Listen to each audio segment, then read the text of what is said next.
If you're enjoying this video, smash that like button, subscribe, and hit the bell. Share it with your friends and let me know in the comments where you're watching from. Every like and subscribe helps the channel grow. My name is Joseph Redfeather. I've been working as a park ranger at Carlsbad Caverns National Park for almost 8 years now. Most visitors don't realize that beneath the dry, hot New Mexico desert lies one of the most beautiful places I've ever seen. A world of darkness, silence, and amazing rock formations that took millions of years to form. That summer of 1972 was particularly hot above ground, but down in the caves, it was always the same. 56 degrees, day or night, summer or winter. I actually found comfort in that. While the world above changed constantly, the caves remained the same. At least, that's what I thought before everything happened. I'm Navajo, grew up not far from here. My grandfather used to tell me stories about these caves, about the spirits that lived underground. When I went to college to study geology, I tried to push those stories away. Science was my world now, but deep down, I never fully stopped believing. That's why I always wear the turquoise pendant my grandfather gave me. Protection from what dwells beneath, he called it. My colleagues joke about my little rituals before entering certain parts of the caverns, but they respect me enough not to say it to my face. That day started like any other. I was doing the final sweep before closing time, making sure no tourists had wandered off the path or gotten lost. With me was Timothy Marshall, a graduate student writing his thesis on cave formations. Smart kid, but too confident for his own good. City boy who thought he knew everything because he read it in a book. "How much longer, Joe?" Tim called out, his voice bouncing off the limestone walls. "I've got samples to catalogue before dinner." "Patience. Timmy," I replied, shining my lamp toward a corner I always checked twice. "The caves have been here for millions of years. They can wait another 15 minutes. That's when I first noticed something was off. The bats, they were flying past us, hundreds of them, hours before they normally left to hunt. They seemed panicked, not their usual organized exodus. "That's weird," Tim said, ducking as they swooped overhead. "Did we disturb them?" I shook my head. "We're nowhere near their roosting area." Then the silence hit me. If you've never been deep in a cave, you don't know what real silence is. But even caves have their sounds. Water dripping, distant, echoes, the soft squeak of bats. Now there was nothing, the kind of silence that makes your ears ring. "Do you hear that?" I asked. "Hear what?" Tim looked confused. "Exactly, nothing." The lights flickered then, just for a second. Our backup systems were solid, had never failed before. I felt the hairs on my neck stand up. "Probably just a power surge," Tim said, but I could hear the uncertainty in his voice. We continued our sweep, moving toward the eastern passage, when I spotted something near the wall. A crack, no, more than that. A fissure running from floor to ceiling, about wide enough for a person to squeeze through. It hadn't been there yesterday. "The earthquake," I muttered. We'd had a small one 3 days ago, barely registered on the Richter scale. Didn't even close the park. But underground, even small shifts can change things. I approached the fissure carefully, shining my light into the darkness. The beam disappeared into nothingness, suggesting a large space beyond. "Tim, bring the radio. Let's call this in." He fumbled with the radio on his belt, turning dials. Nothing but static and strange, broken voices that didn't sound like our colleagues. "That's odd," he said, tapping the device. "It was working fine an hour ago." I moved closer to the fissure, and that's when I heard it. A faint scratching sound. Coming from inside, like nails on stone, or claws. "Did you hear that?" I whispered. Tim nodded, his face pale in the lamplight. I should have walked away. Should have reported it and let a team handle it properly. But curiosity, the scientist in me, couldn't resist. I stepped closer, running my hand along the edge of the fissure. My fingers brushed against something etched into the rock. Symbols, not English letters. They seemed to have been revealed by moisture seeping through the newly exposed rock. The symbols matched stories my grandfather told, warnings about the pale dwellers who lived in the deepest parts of the earth. I'd always dismissed those tales as superstition. "We should mark this for investigation tomorrow," Tim said, already taking out his notebook. "This could be a major discovery, a previously unknown chamber." As Tim excitedly jotted notes, I felt my pendant grow strangely warm against my chest. Something wasn't right. 5 years ago, I'd led an expedition that ended with a collapse that killed 2 people. The scars on my hands reminded me daily of what happens when you rush in caves. "Let's head back," I said firmly. "We'll come back with proper equipment and a team." Tim looked disappointed but didn't argue. As we turned to leave, the lights flickered again. This time, they stayed off for 3 full seconds before returning. In those seconds of darkness, I heard the scratching sound grow louder.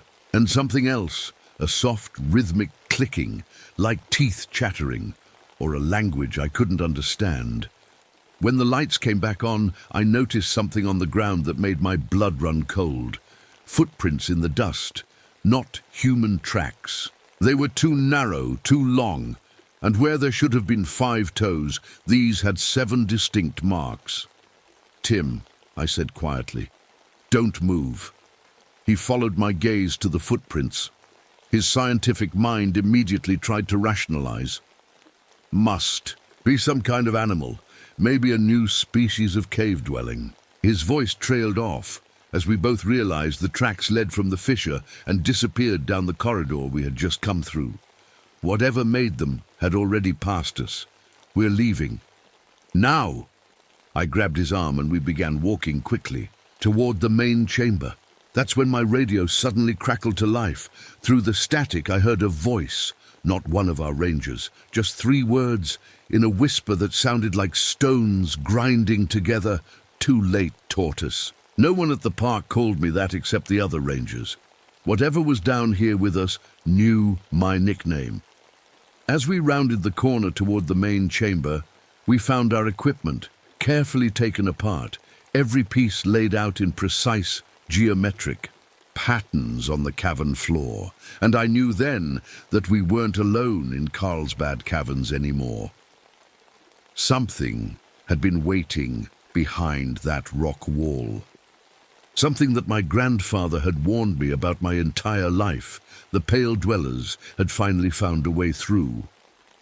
Tim and I made it back to the visitor center, but I couldn't shake the feeling that we were being watched the whole way. My hands were shaking as I filled out the incident report. How do you explain footprints with 7 toes, or equipment arranged in patterns that shouldn't make sense to anyone? "We should go back tomorrow," Tim said, his eyes bright with excitement. The kid didn't understand danger when it was staring him in the face. "Think about it, Joe. This could be the discovery of the century." I shook my head.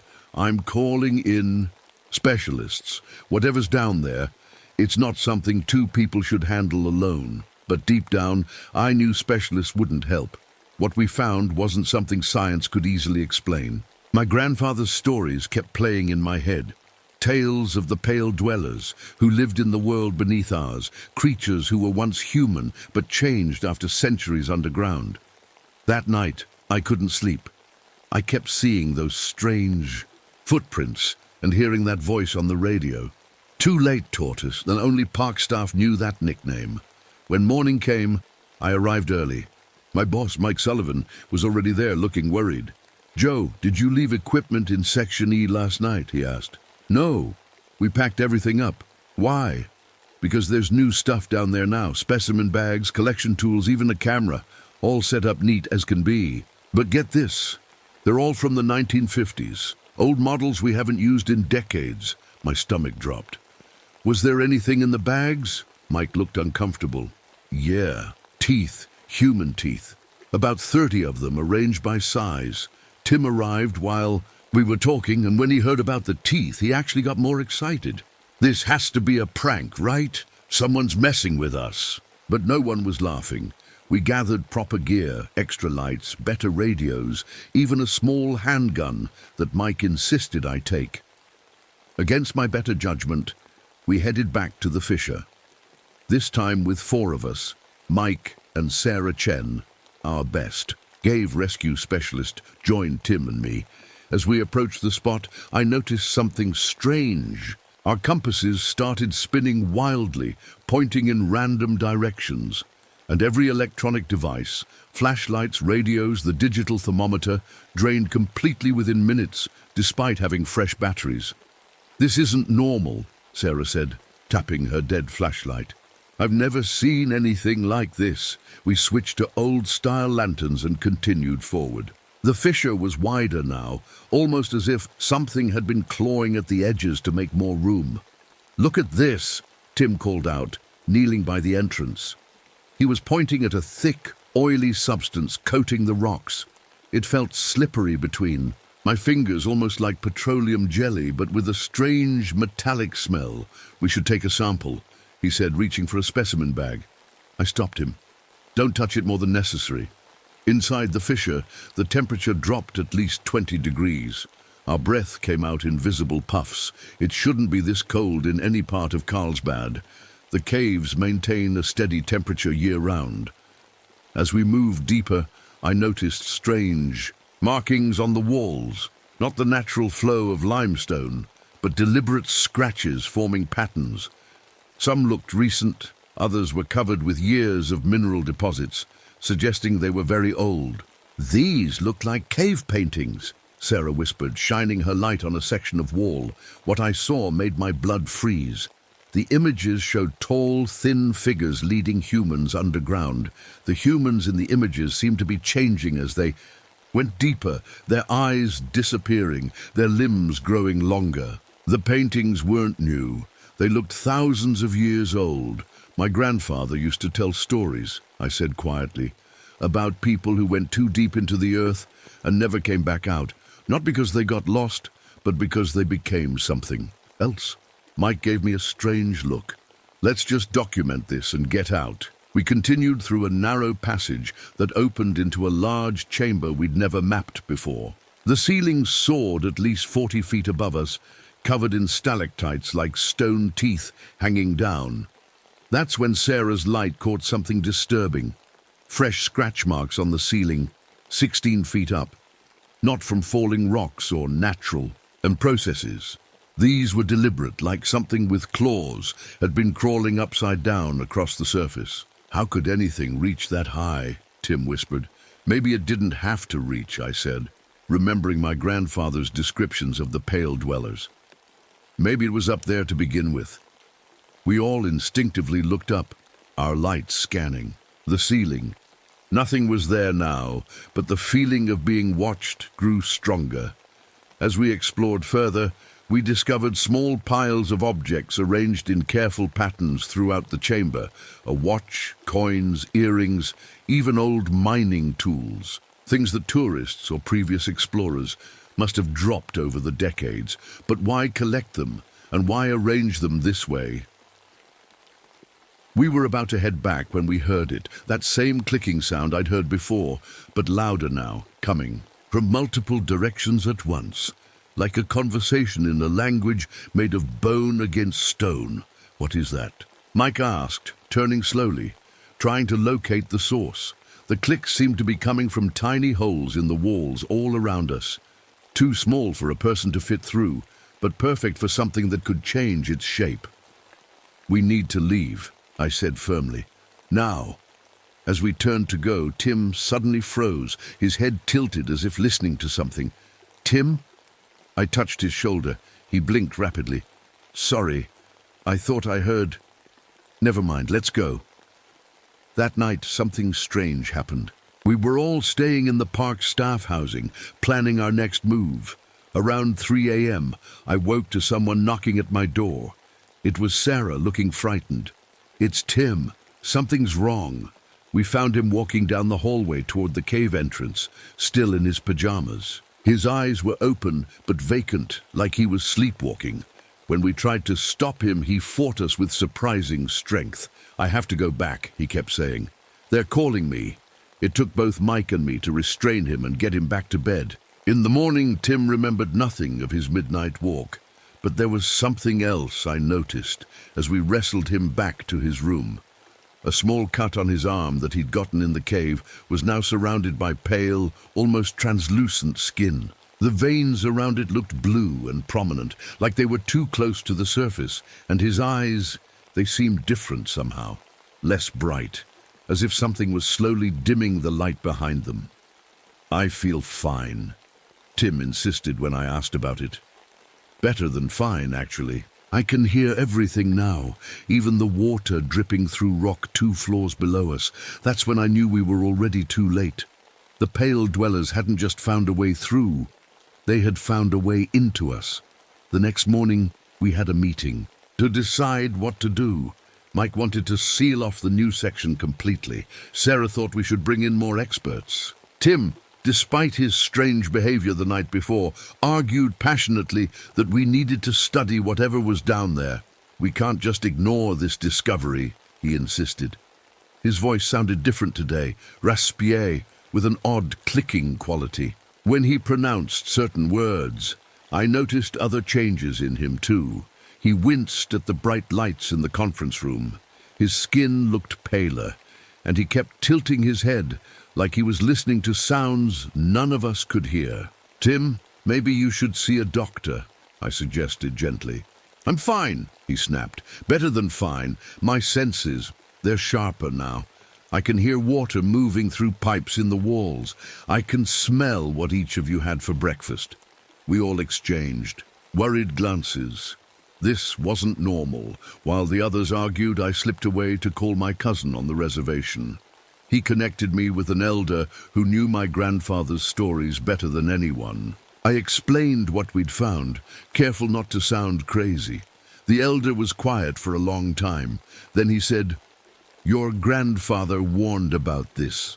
The earthquake opened a door that should have stayed closed." "What exactly are these things?" I asked. "They were human once, long ago. A tribe that went deep into the earth to escape enemies, but they found something down there, something old, that changed them. Generation after generation, they adapted to the darkness until they weren't human anymore. How do we stop them?" "Earth's blood," he said, "the blue stone. It burns their skin." My hand went to the turquoise pendant around my neck. Earth's blood. That's what my grandfather had called it. When I returned to the meeting, they had reached a decision. We would go back down, all 4 of us, with better equipment to document everything before deciding whether to seal the area. I didn't like it, but I couldn't let them go without me. I was the only one who understood what we might be facing. We entered the cave system after lunch. This time we brought powerful lanterns, backup batteries, cameras, and sampling equipment. I also brought something special, extra pieces of turquoise. "From my collection, 1 for each of us. Keep these with you," I said, handing them out. "Family tradition for protection in the caves." Sarah and Mike took theirs politely. Tim refused. "I don't need protection," he said, those once friendly eyes now cold and distant. The cave felt different this time. The air was heavier, damper. The familiar tunnels seemed changed somehow, as if the angles and shadows weren't quite where they should be. As we approached the fissure, I heard the clicking sounds again, faint at first, then growing louder. This time Tim cocked his head and smiled slightly, as if he understood what they meant. "They're curious about us," he whispered. "What are you talking about?" Mike asked sharply. "Who's curious?" Tim didn't answer. He just walked ahead, moving with a new confidence through the darkness. The large chamber we'd discovered yesterday had changed. The piles of human objects had been rearranged into spiral patterns. New scratch marks covered the walls. And there was something else. Patches of glowing blue-green fungi growing in perfect geometric shapes. They cast an eerie light that made shadows dance even without our lanterns. "This is incredible," Sarah whispered, taking photos. "These fungi formations aren't random. They're too perfect, almost like language." Tim walked directly to one of the glowing patches and stared at it intensely. "Yes," he murmured, "I see now." "See what?" I asked, growing more concerned by the minute. That's when we saw it, the first Pale Dweller. It happened so fast, I almost thought I imagined it. A flicker of movement at the edge of my light beam. A tall, thin figure that skittered away like an insect when illuminated. Just for a second I caught a glimpse of translucent skin with blue veins running beneath, long limbs with too many joints, and a face with sunken features where eyes should have been. Sarah gasped. Mike swore under his breath. Only Tim seemed unsurprised. "Did you see that?" Mike's voice shook as he swung his light wildly around the chamber. More movement caught my eye, not just one figure now, but several, darting between shadows just beyond our light's reach. They moved so quickly, climbing up walls and across ceilings with impossible agility. "We need to leave," I said firmly, gripping my turquoise pendant. "Now!" As if in response, a chorus of clicks echoed through the chamber, loud enough to make my ears hurt. Sarah dropped her camera, covering her ears. Mike's lantern flickered and died. Only Tim stood calmly, head tilted, listening. "They don't want us to leave," he said softly. "They've been alone for so long." "Tim," I said carefully, moving toward him, "these things aren't friendly. They're dangerous." He turned to me, and in the dim glow of the fungi, I could see his eyes had changed, the pupils expanding until they nearly swallowed the iris. "Not dangerous," he said, "just different. They've been watching us for years, learning from us. They want to show us something." A loud crash behind us made us all jump. Part of the tunnel we'd used to enter had collapsed, cutting off our escape route. "They did that!" Mike shouted, pointing his backup flashlight at the rubble. "They're trapping us!" More clicking sounds surrounded us, growing faster and more urgent. I noticed the Pale Dwellers were keeping their distance from me specifically, or rather, from the turquoise around my neck. Sarah noticed it too. "Joe, they're avoiding you." "Why?" Before I could answer, Tim suddenly walked toward the darkest part of the chamber where a narrow tunnel led deeper into the unknown. "Tim, stop!" I called after him. He turned back, and in the light of my lantern, I could see his transformation more clearly now. The cut on his arm had spread, the skin around it turning almost transparent. Blue veins webbed across his face. His movements had changed too, more fluid, almost boneless. "They have something to show us," he repeated. "Something beautiful, something ancient." Against my better judgment, we followed him. What choice did we have? Our original path was blocked. As we moved deeper, the tunnel widened into another chamber. This one even larger than the first. The walls here were covered with the glowing fungi, arranged in intricate patterns that seemed to pulse with light. The floor was smooth, worn down by countless feet over untold years, and there were more of them now, the Pale Dwellers. They kept to the shadows, but I could make out their forms more clearly. They varied in size, some small, almost childlike, gathering strange objects and bringing them to larger ones that seemed to direct their activities. "They're organized," Sarah whispered in amazement. "They have a society." Tim nodded. "They've been here for thousands of years, evolving, adapting." "How do you know that?" I demanded. He touched the wound on his arm. "I can hear them in my head. Since I cut myself on that rock formation yesterday, it was no accident. They wanted to connect with one of us." Mike had been unusually quiet. Now he spoke up, his voice tight with fear. "We need weapons. We need to fight our way out." "No!" Tim said sharply. "That's exactly what they're afraid of, why they've stayed hidden. They're peaceful and less threatened." As if to prove him wrong, one of the larger Pale Dwellers suddenly dropped from the ceiling, landing just feet away from us. It stood at least 7 feet tall, its body unnaturally thin but muscular. Its skin was so translucent I could see organs pulsing beneath. Where eyes should have been were just smooth indentations, but it turned its head precisely toward each of us, as if seeing without sight. Then it made those clicking sounds again. But this time they formed a pattern I almost recognized, like words just beyond understanding. To my horror, Tim clicked back. The creature tilted its head, then extended one long, seven-fingered hand toward Tim. Tim reached out to touch it. "Don't!" I shouted, but it was too late. Their fingers connected, and Tim gasped, his back arching. The veins in his arm turned dark blue, the color spreading visibly up toward his shoulder.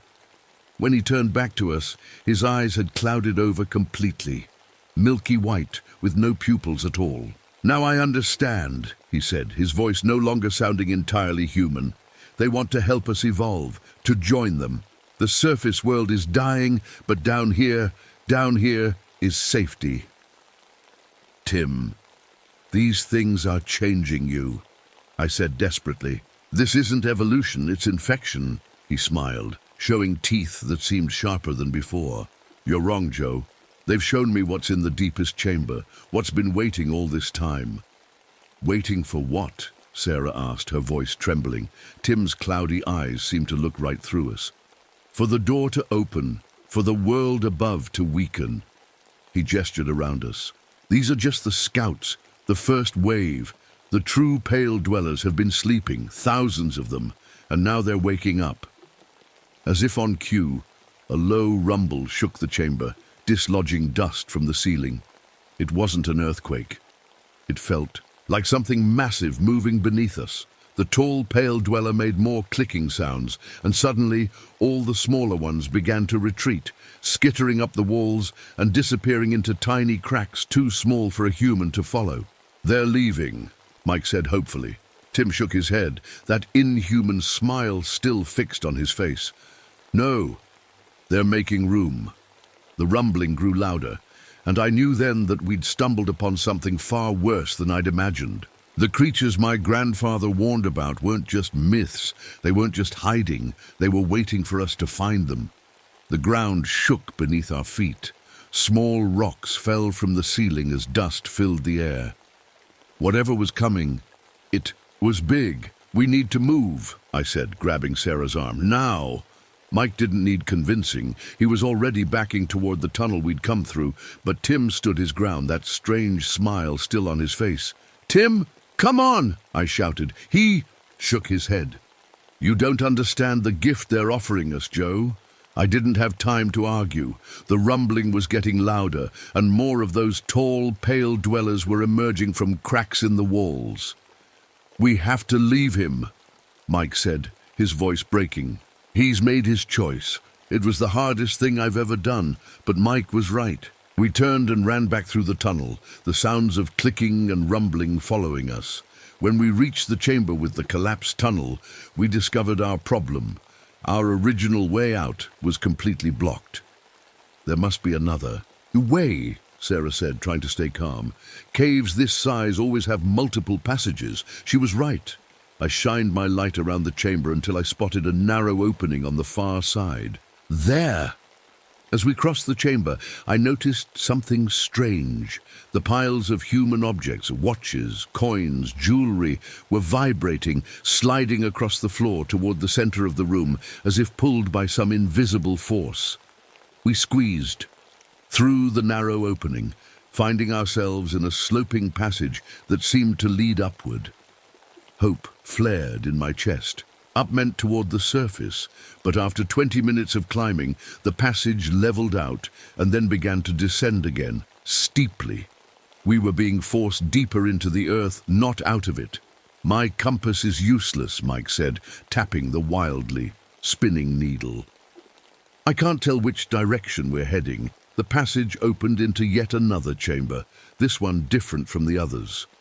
The walls were smooth, almost polished, and covered in those glowing fungi arranged in complex patterns. The floor sloped down toward a dark pool of water in the center. "Look at this," Sarah whispered, pointing her light at the wall. The symbols there were familiar, the same ones I'd seen near the fissure, but more of them, covering the entire surface. Ancient warnings. My grandfather said they worship something. I told them. Something they found deep underground that changed them. I think these are telling their story. Sarah studied the symbols. "These look like people entering caves. then changing, becoming something else. Mike's light caught something at the edge of the pool. Fresh footprints. Tim's boots heading toward the water. He came this way, Mike said. The pool looked bottomless, the water black and still as glass. But as we watched, ripples formed on the surface, though nothing had touched it. "Something's down there," Sarah whispered. Then we heard it. Tim's voice, echoing from somewhere beyond the pool. "Joe! Sarah! Mike! You need to see this. It's amazing!" He sounded excited, almost childlike. But there was that clicking quality to his voice that wasn't human. "Don't trust it," I warned. "That might not be Tim anymore." Mike shook his head. "We can't leave him. He's confused, infected or whatever, but he's still our friend." Before I could stop him, Mike started skirting around the edge of the pool toward a dark opening on the far side. Sarah and I had no choice but to follow. The passage beyond the pool descended in a spiral, like we were walking down an enormous drain. The walls here were wet and slick, making our progress slow and dangerous. One slip would send us sliding all the way down. As we descended, the air grew warmer, not cooler as you'd expect going deeper into the earth. And there was a smell, like rotten eggs mixed with something metallic. Sulfur and iron. We must be near some kind of geothermal activity, Sarah suggested. Hot springs or steam vents. The spiral passage finally ended in a vast, cathedral-like cavern that took my breath away. The ceiling soared hundreds of feet above us, covered in stalactites. Larger than trees. The floor was mostly level but broken up by steaming pools of water. And everywhere, covering every surface, was the glowing fungi, painting the whole cavern in eerie blue-green light. But what stopped us in our tracks wasn't the size of the place or its strange beauty. It was what hung from the ceiling. Thousands of cocoon-like shapes, each about the size of a human, suspended by threads that looked like spun glass. They gently swayed in air currents we couldn't feel. "What are those?" Sarah's voice was barely a whisper. As if in answer, one of the cocoons near the edge twitched. Then another and another. Whatever was inside them was moving. "They're waking up," came Tim's voice from behind us. We spun around. Tim stood there, but he barely looked human anymore. His skin had turned almost completely transparent, the network of veins clearly visible beneath. His eyes were totally white now, no iris or pupil, and his joints bent at unnatural angles, as if the bones inside had softened. "Tim," I said, my voice catching. He smiled, showing teeth that had grown sharp and needle-like. "Not just Tim anymore. Better than Tim. We are becoming what we were always meant to be." "We?" Mike asked. Tim gestured around the cavern. "All of us. Humanity. This is the next step in evolution, Joe. They've been waiting for thousands of years, adapting, changing, and now they're ready to share their gift with the world above." "This isn't a gift," I said firmly. "You're sick, Tim. These things have infected you with something, changed your mind somehow." He laughed, a sound like stones grinding together. Always the scientist, looking for logical explanations. But some things go beyond your science, Joe. Some things are older than human understanding. He pointed to the center of the cavern, where the floor dropped away into a perfectly circular pit. Steam rose from its depths, lit from below by a pulsing red glow. "The sleeper has been here since before humans walked the earth," Tim continued. "It called the first tribe down, changed them, taught them, and now it's waking up. The earthquake was its doing. It's growing stronger." More cocoons twitched overhead. Some were beginning to split open, revealing glimpses of pale, elongated limbs. "What is this sleeper?" Sarah asked, unable to hide her scientific curiosity even in this nightmare. Tim's face lit up. "Let me show you." He started walking toward the pit in the center. Without thinking, I grabbed his arm to stop him. My hand closed around his turquoise pendant, the one my grandfather had given me. Tim shrieked, a high, inhuman sound, and pulled away. Where my pendant had touched his skin, an angry red welt appeared, smoking slightly. Earth's blood. I whispered, remembering the elder's words. "It burns their skin." Tim's face contorted with rage. "You would deny us paradise because of your fear. The sleeper offers transformation, evolution beyond your understanding." All around the cavern, clicking sounds began to echo as more pale dwellers emerged from shadows and cracks. They were surrounding us, but keeping their distance from me, from my turquoise. That's when I had an idea. "Sarah, Mike," I said quietly, "take out your turquoise stones." They did, holding the small blue rocks in their palms. The nearest pale dwellers hissed and retreated. "It's our only advantage," I continued. "They can't touch it. We need to get back to the surface and warn everyone." "Warn them about what?" Mike asked, his voice shaking. I looked at Tim, at what used to be Tim, and the thousands of cocoons beginning to hatch above us. About an invasion. Tim must have read my intention in my face because he let out another shriek. This one clearly a warning or alarm. The clicking sounds around us grew louder, more urgent. "Run!" I shouted, pushing Sarah and Mike toward the spiral passage. "Back to the pool!" As we turned to flee, I saw Tim's face one last time. There was something there just for a second, a flicker of the friend I knew, trapped behind those milky eyes. A look of fear, of desperate pleading. Then it was gone, replaced by inhuman rage, as he let out a sound no human throat could make. We ran for our lives, the sounds of clicking and screeching following us up the spiral passage. Behind us, I could hear the wet slap of too many limbs on stone as the pale dwellers pursued us, but they kept their distance from our turquoise, giving us just enough space to keep ahead of them. As we reached the chamber, with the black pool, I realized our problem. There was only one way out, and the pale dwellers would simply follow us, herd us wherever they wanted us to go, unless we could stop them. I reached into my pocket and pulled out my grandfather's pendant, the largest piece of turquoise I had. Without hesitation, I handed it to Sarah. "Both of you, keep going," I said. "Find a way to the surface. Warn everyone." "What are you going to do?" Sarah asked, her eyes wide with fear. I looked at the smooth, polished walls covered in warnings, written thousands of years ago. "I'm going to collapse the passage, bury these things before they can reach the surface." "That's suicide, Joe," Mike protested. "Maybe, but if thousands of those things get out..." I didn't finish the thought. I didn't have to. Reluctantly, they nodded. Sarah squeezed my hand, then they both continued around the pool toward the only exit. I turned back to face the spiral passage, hearing the pale dwellers getting closer. I wouldn't have much time. Carlsbad Caverns is thousands of years old, its formations delicate and perfectly balanced. In some places, a single support column holds up tons of rock. I'd studied these caves for years. I knew their weak points, and I knew exactly where to plant the small explosive charge every ranger carried for emergencies, for controlled demolitions to clear blocked passages. As the first of the pale dwellers emerged from the spiral passage, I was ready. I had positioned myself near a column that looked ancient and weathered, barely supporting a massive shelf of rock above. The creatures hesitated when they saw me alone, clicking to each other in their strange language. Then Tim emerged from their midst. "You can't stop this, Joe," he said, staying just beyond the range of my turquoise. "The sleeper has waited millions of years. A cave-in won't even slow them down." "Maybe not," I admitted. "But it'll buy time for Sarah and Mike to warn people." Tim's face twisted into something that wasn't a smile. "They won't make it to the surface. There are more of us in every tunnel, every passage.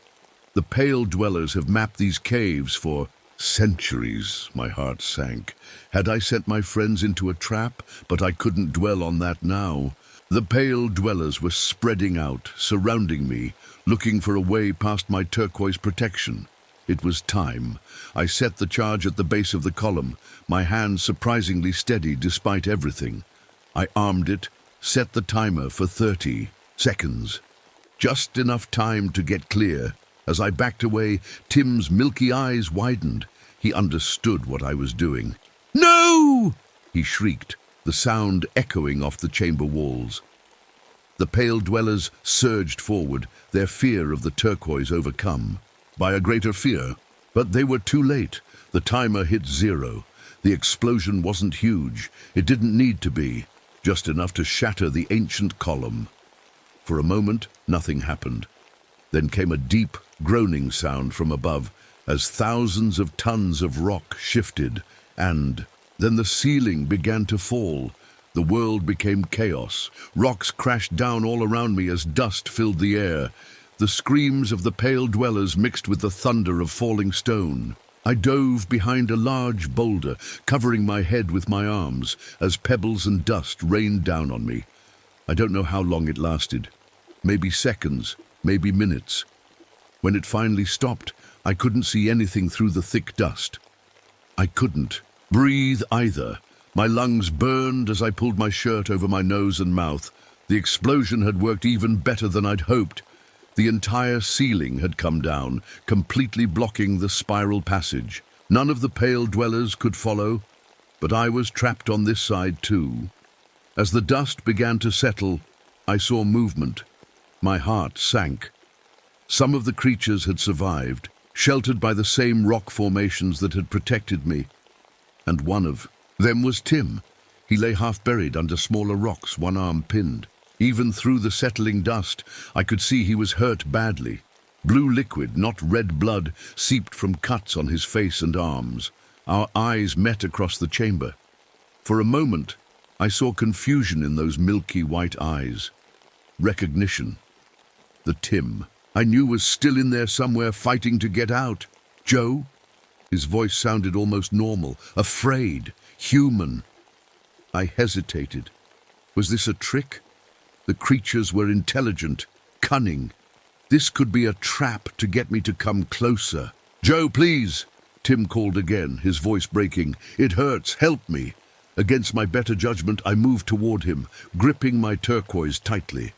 The few surviving Pale Dwellers hissed and retreated into shadows, too weak or injured to attack. As I got closer to Tim, I could see the change in his eyes. The milky whiteness was fading, patches of his normal brown irises showing through. What's happening to me? He whispered, looking at his own transparent skin with horror. I don't know, I admitted, kneeling beside him but keeping a safe distance. But you've been fighting it. The real you is still in there. He nodded weakly. They were in my head, showing me things, beautiful things. He shuddered. And terrible things. What did they want, Tim? What is this sleeper you talked about? Tim's face twisted in pain, physical or mental, I couldn't tell. It's ancient. Not from Earth, I think. It crashed here millions of years ago, burrowed deep. Been sleeping, healing. The tribes that found it, it changed them, made them its servants, eyes and ears on the surface. And now it's waking up, I guessed. Tim nodded. The earthquake was just the beginning. It's stirring. When it fully wakes... He didn't finish. He didn't need to. I need to get out of here, I said. Warn people. There's another way, Tim whispered. Through the water, the pool. The Pale Dwellers use it. Leads to an underground river that comes out in the next valley. Follow it upstream. I wasn't sure I could trust him, but I didn't have much choice.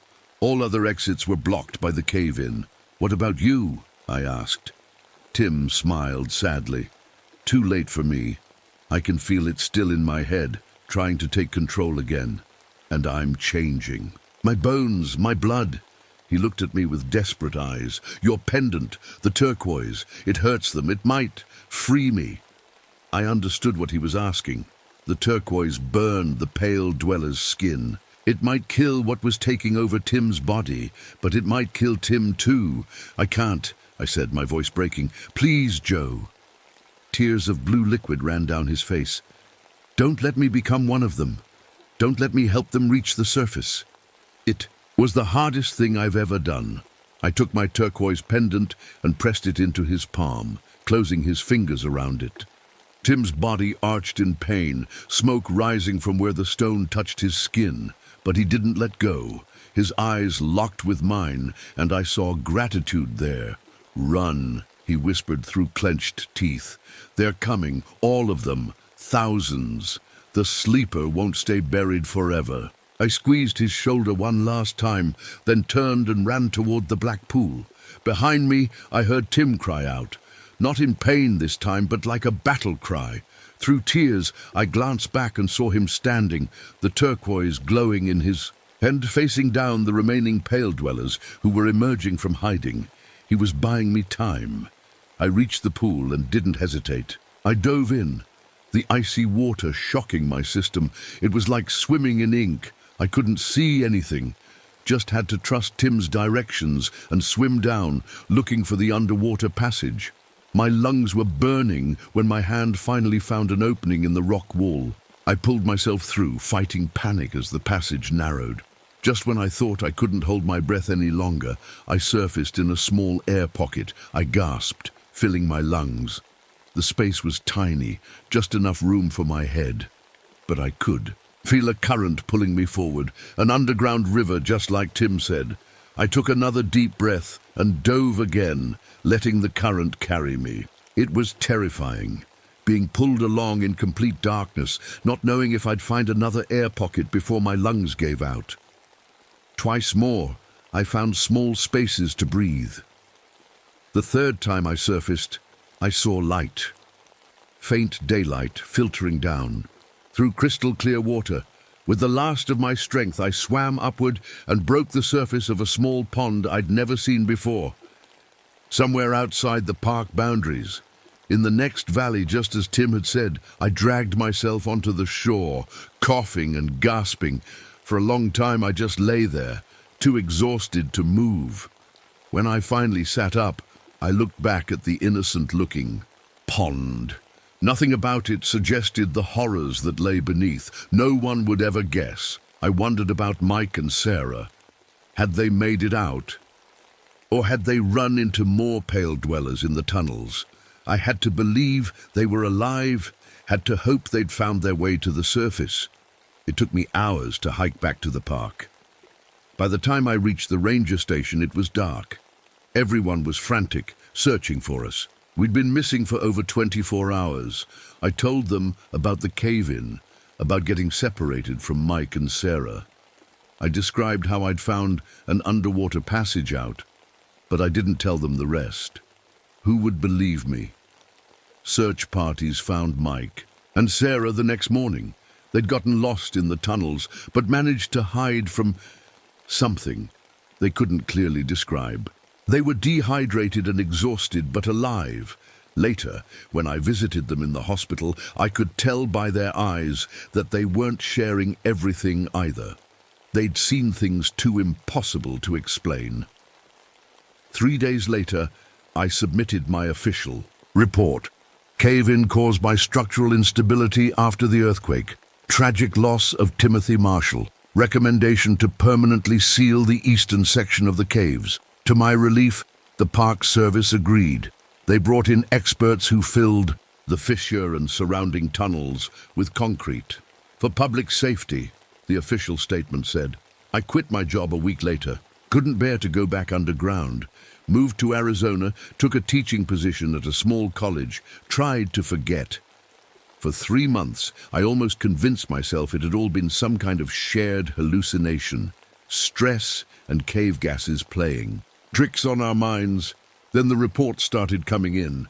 Hikers in remote areas of New Mexico describing strange, pale figures, watching them from cave entrances. A spelunking team in Colorado going missing, only to be found wandering the desert with no memory of where they'd been.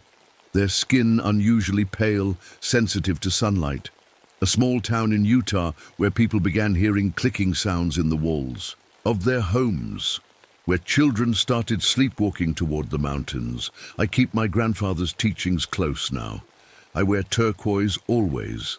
I've sent anonymous packages of it to Mike and Sarah too, with notes simply saying, protection. Because I know the truth. The cave-in didn't stop them. Tim was right.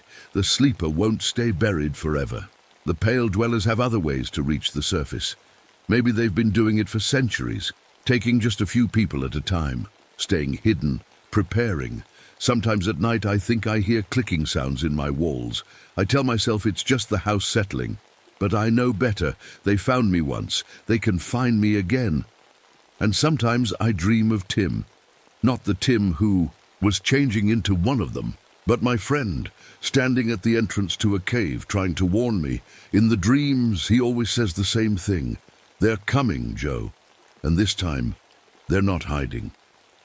I wake up in cold sweat, wondering how many more earthquakes it will take. How many more fissures need to open before what sleeps beneath fully awakens? All I can do is warn others.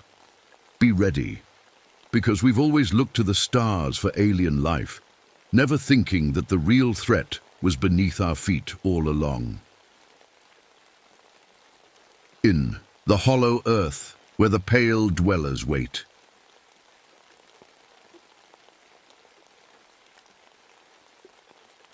My name is William Hawkins, and I've been a park ranger at Glacier National Park for 15 years now. Some people say the mountains get boring after a while. They're wrong. Every day brings something new. A different light on the peaks, a family of deer crossing your path, or clouds that paint strange shadows on the valleys below. This morning started like most others during my 6-day patrols. I woke up before sunrise, made my coffee on the small portable stove, and packed up my tent. The air was colder than usual for May, the kind of cold that bites at your nose and makes your eyes water. I could see my breath hanging in the air longer than normal. I adjusted my backpack straps and checked my supplies one more time. Water, emergency rations, first aid kit, flares, satellite phone, and the old Zippo lighter that used to belong to my dad. I don't smoke anymore, haven't for years, but that lighter has gotten me through some tough spots. Sometimes just knowing you can make fire is enough to keep you warm. Another beautiful day in paradise, I said to myself, something I've done every morning on patrol since I started this job. The mountains don't answer back, but sometimes I think they're listening. The trail ahead wound through alpine meadows, where the grass swayed like ocean waves. In the distance, I could see a family of mountain goats, their white coats blending with patches of snow that hadn't melted yet. I took a moment to watch them through my binoculars. They seemed peaceful, unbothered by the unusual cold. I checked my watch. I was scheduled to meet Dr. Laurel Matthews at her research station by noon. She's a glaciologist studying why the ice is melting faster than anyone expected. Last night, she radioed in about a significant discovery. Knowing Laurel, that could mean almost anything. She gets excited about ice formations most people wouldn't look at twice. As I walked, I noticed something odd about the frost on the rocks beside the trail. Instead of random patches, it formed perfect geometric patterns, tiny squares and triangles that looked almost man-made. I've seen frost in all kinds of shapes over the years, but nothing like this. I snapped a few photos with my phone to show Laurel later. The path climbed higher, and I felt the familiar ache in my right leg. The steel rod holding my femur together reminds me of its presence on cold days. 15 years ago, I was training for the Olympics as a biathlete. Skiing and shooting were my life. Then came the accident. Doctors said I might not walk normally again, but they underestimated how stubborn I can be. Still, my days of competitive sports were over. The Park Service gave me a second chance. Out here, having a gimpy leg doesn't matter much as long as you know how to survive. I reached for my radio to check in with headquarters. Ranger Hawkins here, at Checkpoint 3, heading toward the Matthews Research Station. Over. Instead of the usual quick reply, I heard a strange echo, like my voice was bouncing off something that shouldn't be there. I tried again with the same result.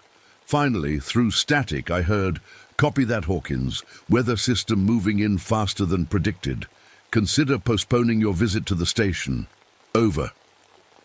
I looked up at the sky. Sure enough, dark clouds were gathering directly over the path ahead, forming faster than any natural weather pattern I'd ever seen. They swirled in an almost circular pattern, centered exactly over where I knew the research station to be. "Negative. On postponing," I replied. Matthews reported a significant finding yesterday, going to check it out and then head back if weather deteriorates. Over. The radio crackled with static before I heard, "Your call, Hawkins. Just don't make me send. A rescue team after you, not again. Over." That stung a bit. 2 hikers died on my watch during my first year as a ranger. I was still learning the park's moods then, how quickly things can turn deadly at this altitude. Since that day, I've become obsessive about safety protocols. Some say too obsessive. My ex-wife Annie would certainly agree. It's part of why she left, taking our son Tyler with her. Now I only see him on awkward weekend visits where neither of us knows quite what to say. As I hiked further, the temperature dropped noticeably. My thermometer showed a 20-degree drop in just 30 minutes, impossible for natural conditions. I zipped my jacket up to my chin and pulled on gloves. That's when I noticed the animal tracks.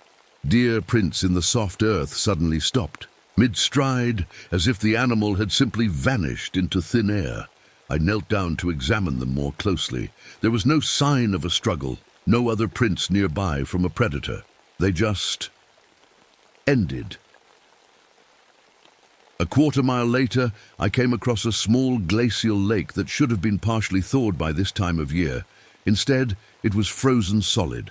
I carefully stepped onto the ice, which held my weight without even a creak. Kneeling down, I wiped away some snow to look through the clear surface. Deep below, I could make out dark shapes that seemed almost human-sized, but distorted by layers of ice. My instincts were screaming at me to turn back, but I've never abandoned a mission halfway. Besides, Laurel might need help if the weather was turning this badly. The research station came into view as I rounded a bend in the trail. A small, modern building with solar panels and weather monitoring equipment on the roof. No smoke came from the chimney, which was unusual in this cold. No one moved around outside, but I could see lights on through the windows. "Dr. Matthews," I called out as I approached. No answer. The wind picked up suddenly, cutting through my layers like they were made of paper. My breath crystallized instantly, in front of my face, hanging in the air in strange patterns that reminded me of the frost formations I'd seen earlier. As I reached for the door handle of the research station, I noticed something that made my blood run cold despite my years of wilderness experience. My own footprints in the snow behind me were filling with frost, the ice forming so rapidly I could actually see it growing. The cold was following me. I pushed open the door and stepped inside, not knowing that I was walking into the most terrifying experience of my life. One that would challenge everything I thought I knew about the natural world and my place in it. The warm air inside the station hit my face like a blessing, but the silence was immediate and wrong. Research stations are never completely quiet. There's always the hum of computers, the whir of heating systems, the small sounds of people working. But here, there was just the soft bubbling of a coffee maker. 2 mugs sat on the table, still steaming. Laptops lay open, screensavers dancing across their screens. Equipment beeped and whirred, recording data with no one to monitor it. It looked as if everyone had simply stood up and walked out mid-morning. "Hello? Laurel? Anyone here?" My voice echoed through the small space. On a whiteboard, complex equations and diagrams were scrawled in different colors of marker. I'm no scientist, but even I could tell something wasn't right about the numbers. Temperature recordings showed impossible fluctuations, dropping to levels that would freeze a person solid in seconds, then rising to normal within minutes. I found Laurel's journal open on her desk, her normally neat handwriting growing increasingly messy in the most recent entries. Day 47. The ice core samples show anomalous patterns dating back approximately 10,000 years. Something happened here, a rapid freeze unlike anything in the geological record. Day 48.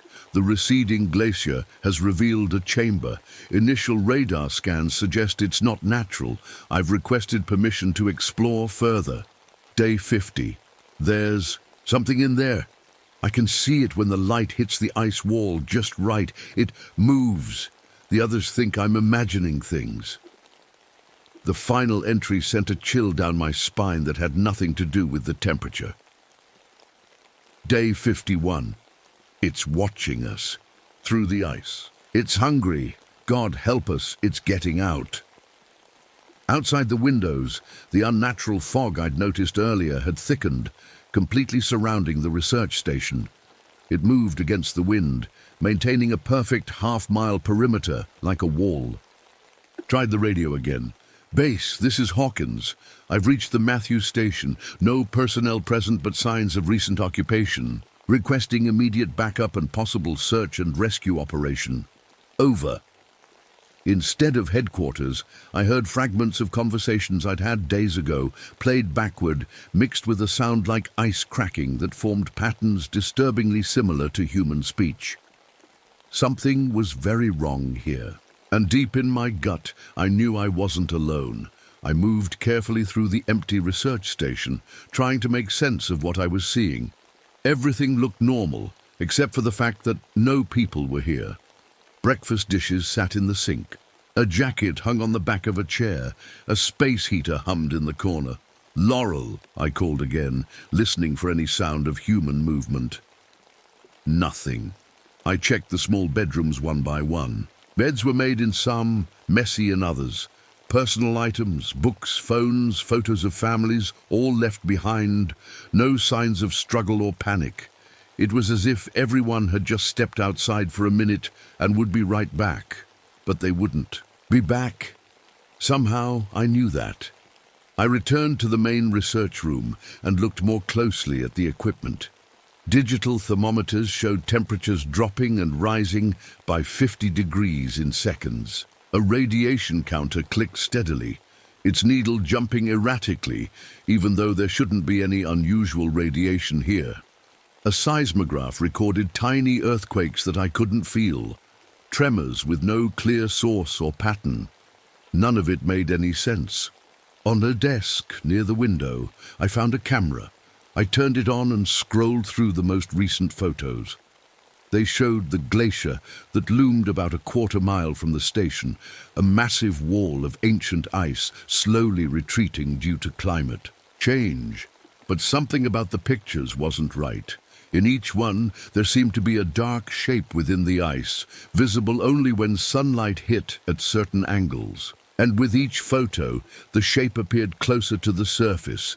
The last photo made me nearly drop the camera. It showed what looked like a human hand pressed against the ice from the inside, fingers splayed as if trying to push through. This can't be real, I muttered to myself, setting the camera down with shaking hands. Outside, the strange fog continued to circle the station. The temperature inside had begun to drop, despite the heaters running at full blast. I could see my breath again. My ranger training kicked in. Whatever was happening, I needed to gather information and evidence, then get back to base to report. People's lives could be at stake.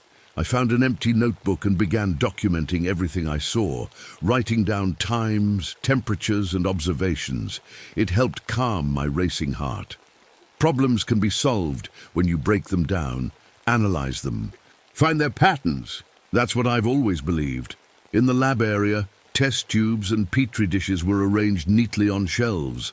I'm no scientist, but even I could tell something was off about the samples. What looked like ordinary ice cubes contained perfectly preserved insects, down to the tiny hairs on their legs. But when I looked closer, I realized with horror that the insects' insides were frozen too, like they'd been instantly flash frozen from the inside out. That's not possible with normal freezing. A door at the back of the lab led to a small storage room. When I opened it, cold air rushed out like a living thing, knocking me back a step. Inside, ice sculptures lined metal shelves, incredibly detailed. Figures of small animals like squirrels, rabbits, and birds. They looked so realistic. I reached out to touch a frozen robin, and its wing broke off in my hand. Inside wasn't ice at all, but actual flesh, perfectly preserved. These weren't sculptures, they were real animals, somehow instantly frozen solid. My hands trembled as I closed the door. Whatever had happened here went beyond anything in my 15 years of experience. I needed to contact headquarters again. The satellite phone was my best bet, since the radio wasn't working right. I found it on a charging dock, but when I tried to turn it on, the screen showed only swirling patterns of frost that looked strangely like faces. The building creaked around me as the temperature continued to drop. Frost patterns began forming on the insides of the windows. Not random patterns, but geometric shapes that seemed to be trying to form words or symbols. I walked to the largest window to look outside. What I saw made no sense. From this window I could see a mountain peak that shouldn't be visible from this angle. I moved to another window, and the view showed a deep valley that didn't exist on any park map I knew. Each window seemed to look out on a completely different landscape, as if the research station existed in multiple places at once. Get a grip, Hawkins, I told myself firmly. There's a logical explanation for all of this. I've never been one for ghost stories or supernatural. Nonsense. Nature is strange enough without inventing monsters. Everything has a scientific explanation, even if we don't understand it yet. But as I watched frost crawl across computer screens, forming images of people I recognized, research team members frozen in expressions of terror, that rational part of my brain began to falter. The screens showed timestamps from hours in the future. My attention was drawn to a particular screen showing camera footage from outside the station. In the background, partially obscured by swirling snow, a tall, thin shape moved with unnatural smoothness. It wasn't a person, not exactly. It seemed almost made of ice itself. The temperature inside the station had now dropped well below freezing, despite the heaters. My fingers were getting stiff, and each breath came out as a white cloud. But oddly, I felt an unnatural warmth coming from the direction of the glacier outside, like a beacon drawing me forward. I found myself moving toward the door before I even realized what I was doing. Some part of me knew I should stay inside, try again to call for help, wait for backup, but that pull was too strong to resist. I put on my gloves, zipped my jacket up tight, and grabbed a flashlight and my pack. Whatever was out there, I needed to face it. Maybe Laurel and her team were out there somewhere, needing help. As I stepped outside, the air hit my lungs like liquid nitrogen. It had to be 40 below zero at least. Deadly cold. No human could survive long in this. But that strange warmth, still cold from the glacier, growing stronger. The path to the glacier was clear of snow, as if something had melted a perfect walkway through the drifts. On either side, more of those ice sculptures lined the way. Small animals frozen in mid-motion.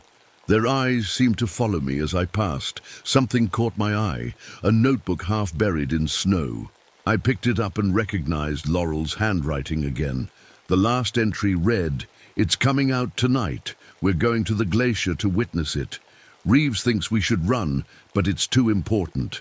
Science needs to document this, whatever it is. If you find this, stay away from the ice. It hungers. I should have turned back then." Everything in my ranger training, all my survival instincts, told me to run the other way, to get help. But I kept thinking about Laurel and her team. If they were out there, they'd be freezing to death. And if I'm being honest, that pull from the glacier was getting too strong to fight. It called to something deep inside me, something that recognized its voice on a level I can't explain. As I approached the massive wall of ice, I noticed something that didn't belong.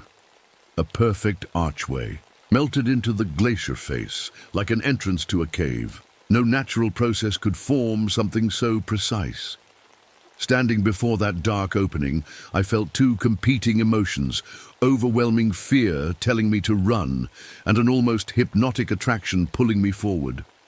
I clicked on my flashlight, took a deep breath of air so cold it burned my lungs, and stepped into the darkness of the glacier.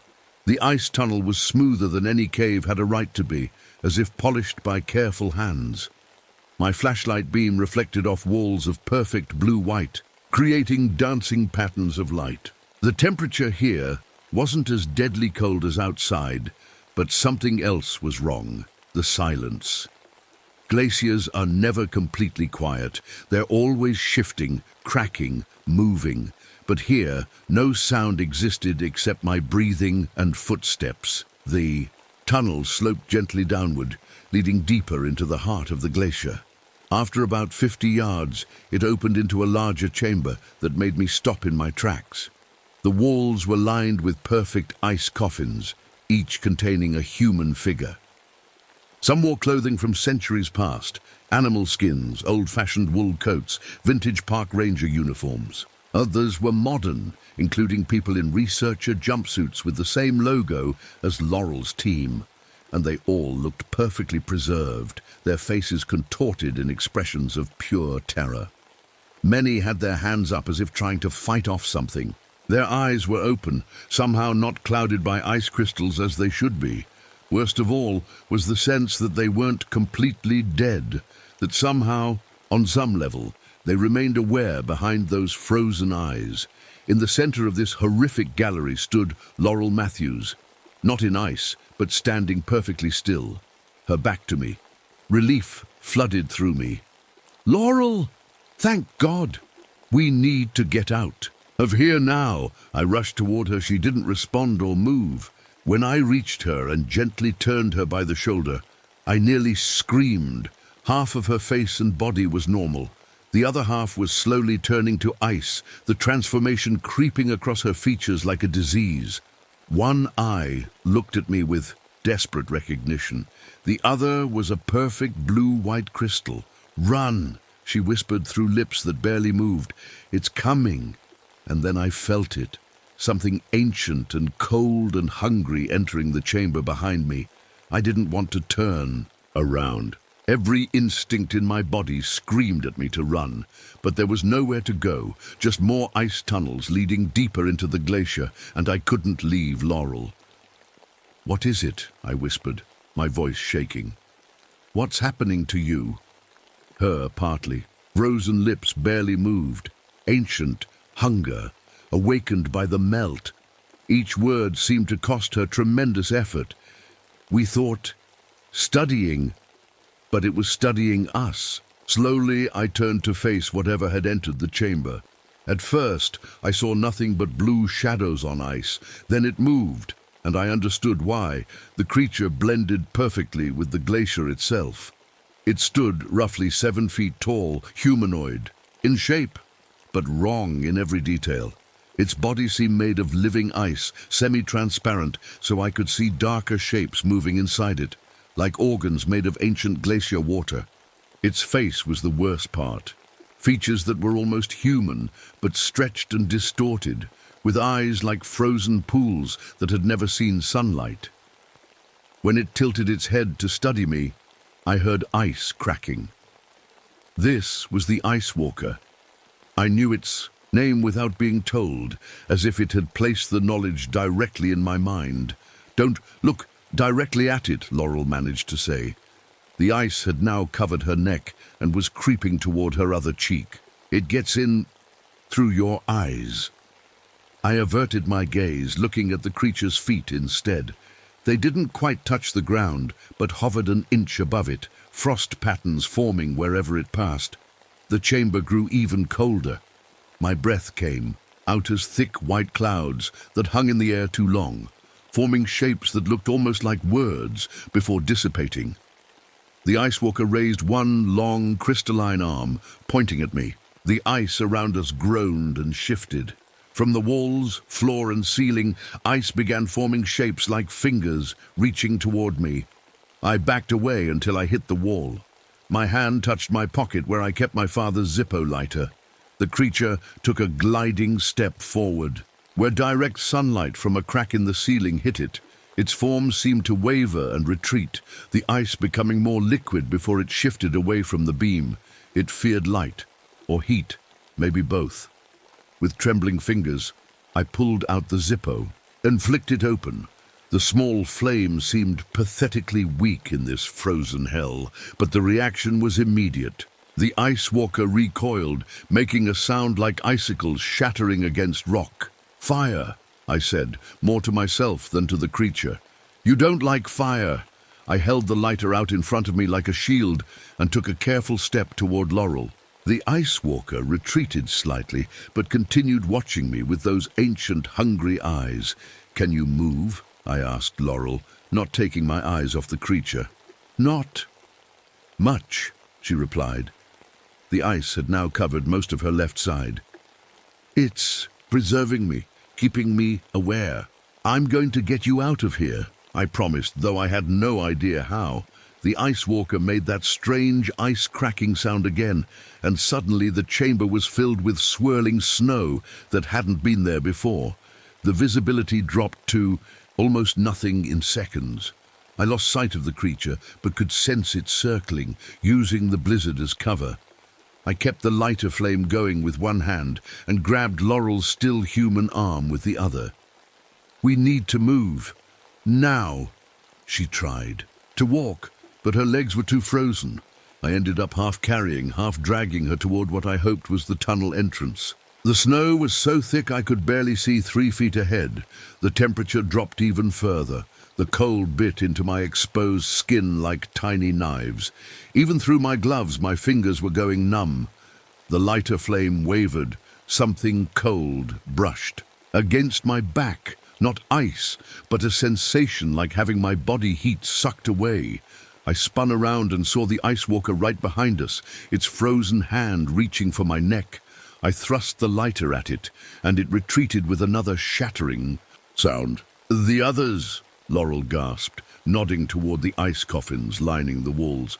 "Some might still be alive in there, like me." I looked at the dozens of perfectly preserved bodies. Could some of them really be conscious? Trapped for who knows? How long? The thought made me sick. "I can't help them all," I said, the truth of it breaking my heart. "I can barely help you." We reached the tunnel entrance, but found it blocked by a wall of ice that hadn't been there before. The ice walker was cutting off our escape. "It's herding us," Laurel whispered. "Deeper in."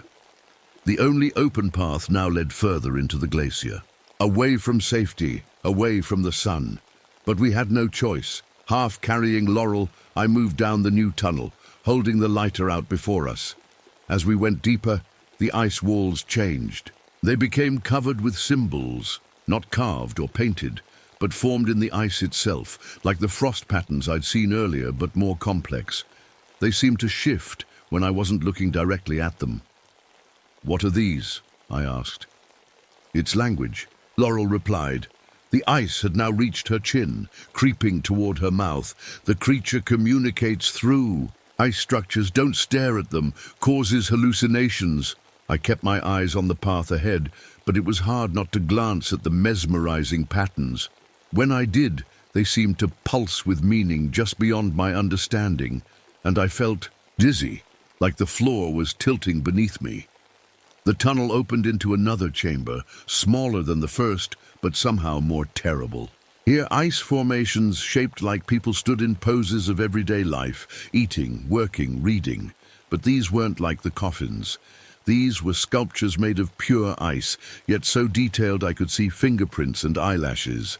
"It's studying us," Laurel said. Her voice was getting weaker. "Learning how to be like us." In the center of the chamber stood an ice table covered with objects frozen in perfect crystal.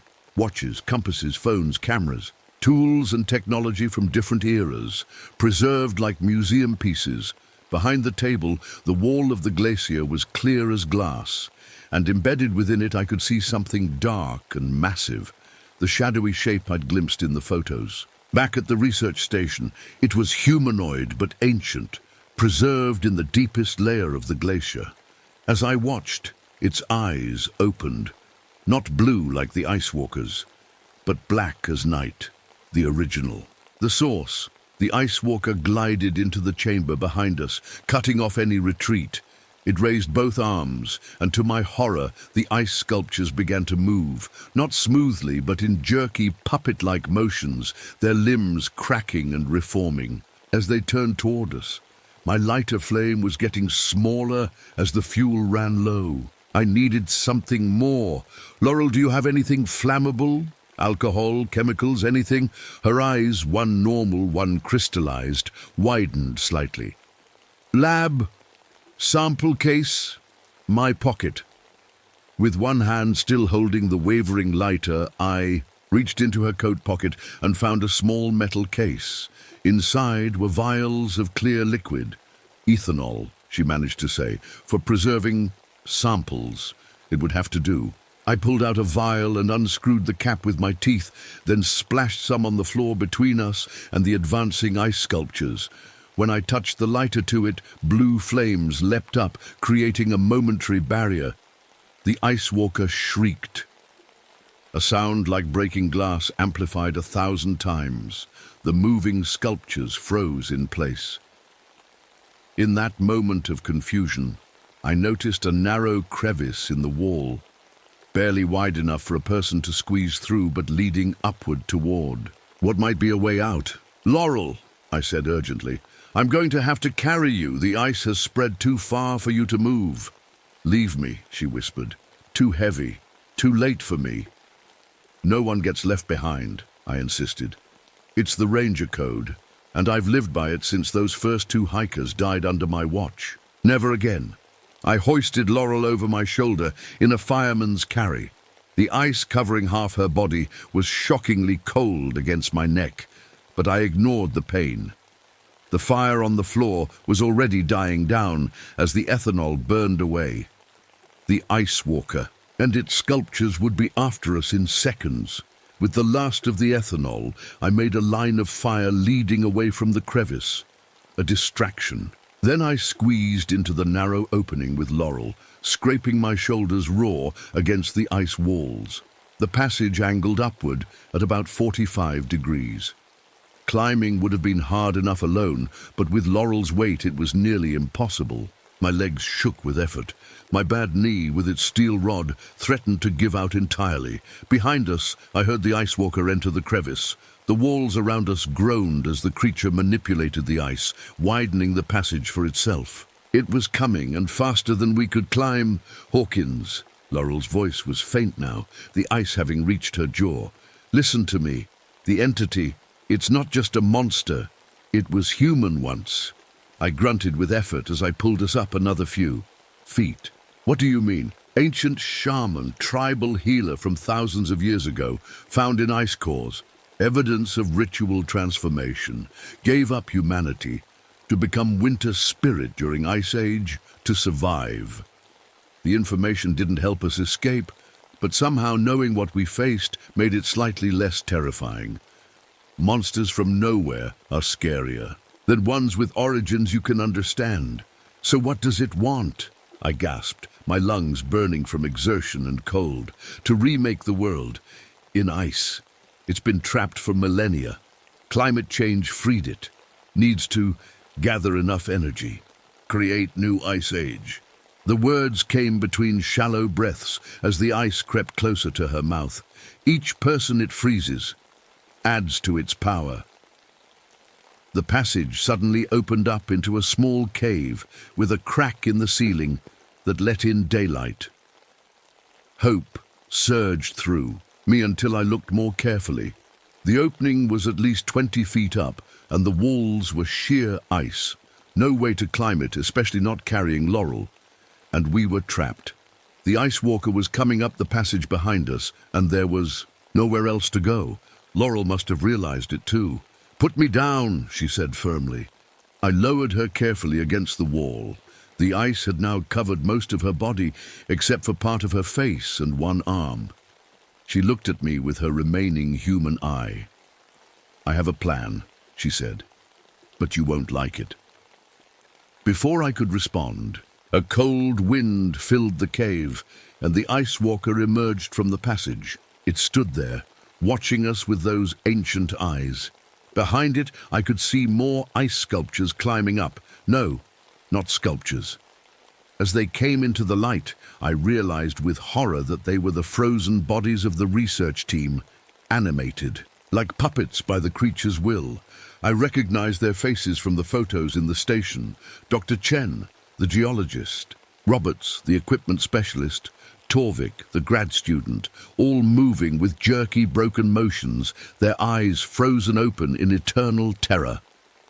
The Ice Walker raised a crystalline hand, and ice began forming around my boots, anchoring me to the floor.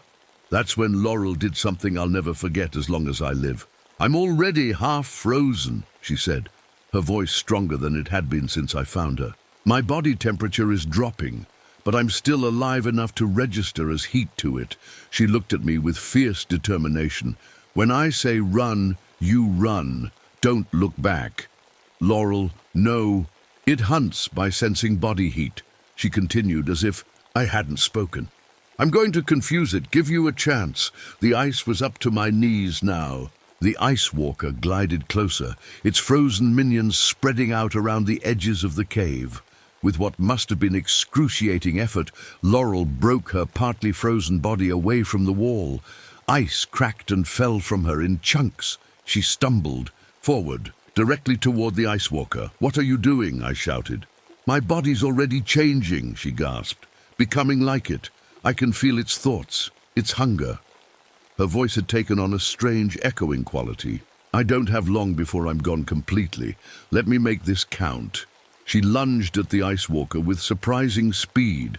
When they collided, there was a sound like a glacier carving, a deep, resonant crack.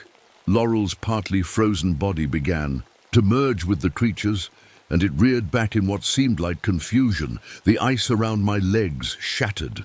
"Run!" Laurel screamed, her voice barely human anymore. As much as it broke my heart, I did. I ran for the ice wall beneath the opening, jumping as high as I could and digging my fingers into tiny cracks in the surface. Behind me, Laurel and the Ice Walker struggled in some incomprehensible battle. Human warmth against ancient cold, scientist against the impossible thing she'd discovered. I climbed like my life depended on it, because it did. Below me, the animated corpses of the research team clawed at the ice, trying to follow. My fingers bled from the cold and sharp ice, but I didn't stop. Couldn't stop. When I reached the opening, I looked back once. Laurel was almost completely absorbed into the Ice Walker now, but she had forced it to its knees somehow. Her last human eye found mine across the distance. "Go." I saw her mouth the word. "Tell them." Then she and the creature collapsed into a writhing mass of ice and human flesh. The puppeted bodies of her colleagues fell lifeless to the ground as the Ice Walker lost its concentration. I squeezed through the crack into blessed sunlight, tears freezing on my face before they could fall. I stumbled through deep snow, the sun blinding after so long in the blue darkness of the glacier. My hands were bleeding and nearly frostbitten. My lungs burned with each breath of frigid air. But I was alive. Behind me, the crack in the glacier that had been my escape route was already sealing itself closed with fresh ice. I didn't know if Laurel's sacrifice had killed the Ice Walker or just slowed it down. I couldn't take any chances. Needed to get back to the research station. There might be a working radio there, or at least supplies I could use. The unnatural fog seemed to have lifted, and I could see the small building about half a mile away. As I trudged through knee-deep snow, I tried to make sense of what Laurel had told me. The Ice Walker was once human, an ancient tribal shaman who had somehow transformed himself into a winter spirit during a prehistoric ice age. It had been trapped in the glacier for thousands of years until climate change had freed it. Now it was trying to gather enough energy through freezing living beings to trigger another ice age. It sounded crazy. A week ago, I would have laughed at such a story. But I'd seen too much now to doubt it. The wind picked up, carrying the smell of snow and pine. But there was something else in it, that cracking sound like breaking ice that seemed almost like words. The Ice Walker was communicating, or trying to. I walked faster. The sun was setting by the time I reached the research station. Inside, nothing had changed. Coffee mugs still sat on tables, computers still hummed. It was as if time had frozen here along with everything else. My first priority was communication. I tried the radio again, but got only static and those same backwards echoes of old conversations. The satellite phone still showed only frost patterns on its screen. There had to be another way to call for help. The research team would have had emergency protocols, backup systems. I searched through Laurel's desk and found what I was looking for, a bright orange emergency beacon. The kind that sends GPS coordinates to search and rescue when activated. It was small, about the size of a cell phone, with a simple button protected by a plastic cover. Just as I was about to press it, the temperature in the room plummeted. My breath clouded in front of me. Frost began forming on the windows again, creating those same geometric patterns that seemed like a language. The ice walker had followed me. I ran to the supply closet and grabbed everything I could think of that might help. Road flares, hand warmers, a propane torch used for melting ice samples. Anything that could create heat. Outside, the sun had set completely. The darkness was broken only by the faint glow of the station's exterior lights. And in that half-light, I saw it. The ice walker gliding across the snow toward the building. It looked different now, its form less stable, with pieces of Laurel's humanity showing through in unsettling ways. I could see one human eye in its frozen face, looking at me with what might have been sadness. But it was still coming, still hungry, still determined to freeze the world. I pressed the button on the emergency beacon and shoved it into my pocket. Help would come eventually, but not soon enough. The ice walker reached the door of the station, frost spreading from its touch across the metal surface. The door began to crack under the extreme cold, weakening. I didn't wait for it to break in. I had a plan, not a good one, but the only one I could think of. The research station had a fuel depot out back, tanks of propane for heating and cooking, cans of gasoline for the snowmobiles and generators. Enough flammable material to create a very big fire. I grabbed my pack, stuffed it with the road flares and hand warmers, and headed for the back door. As I slipped out, I heard the front door shatter with a sound like breaking glass. The fuel depot was a small shed about 20 yards from the main building. I sprinted toward it, my boots crunching in the snow. Behind me, the temperature dropped so quickly that the air itself seemed to crystallize. I reached the shed and yanked the door open. Inside were 4 large propane tanks and several red gas cans, more than enough for what I needed. Working quickly, I arranged the tanks and cans in the center of the shed. From my pack, I took the road flares and placed them strategically around the fuel. Then I broke open the hand warmers and scattered them on top. The chemical reaction would give me a few extra minutes before the flares ignited. Just as I finished, the shed door swung open. The ice walker stood there, silhouetted against the night sky. Up close, I could see how Laurel's features were being absorbed and transformed within its icy form. One human arm, one crystalline, that single human eye, watching me. "I'm sorry," I said, though I wasn't sure if I was talking to the creature or to what remained of Laurel within it. I struck the last road flare and dropped it into the middle of my makeshift bomb. Then I ran for the only other exit, a small window at the back of the shed. I dove through the window just as the temperature in the shed dropped low enough to freeze the inside of my lungs. Outside, I hit the snow and kept running, not looking back. I made it about 50 yards before the explosion hit. The force knocked me forward onto my face in the snow. Heat washed over my back in a wave, so intense it felt like my jacket might melt. When I rolled over and looked back, the shed was a fireball, flames reaching 30 feet into the air. The main building of the research station had caught fire too. Against the orange glow of the flames, I saw a shadow, the ice walker, caught in the explosion, its form melting and refreezing, trapped in an endless cycle. of destruction and rebirth. It let out that glass-breaking scream again, but this time it sounded almost human, almost like Laurel. I turned away and kept running. The emergency beacon was still in my pocket, sending its signal. Eventually, someone would come looking, but I couldn't wait here, not with that thing still partially alive. I headed down the mountain path, the same one I'd hiked up what felt like a lifetime ago. The snow was deep and my legs were already exhausted, but fear kept me moving. Behind me, the fire raged against the night sky, a beacon of warmth in this frozen hell. Hours passed. The cold seeped into my bones despite my layers. My right leg with its steel rod ached with every step.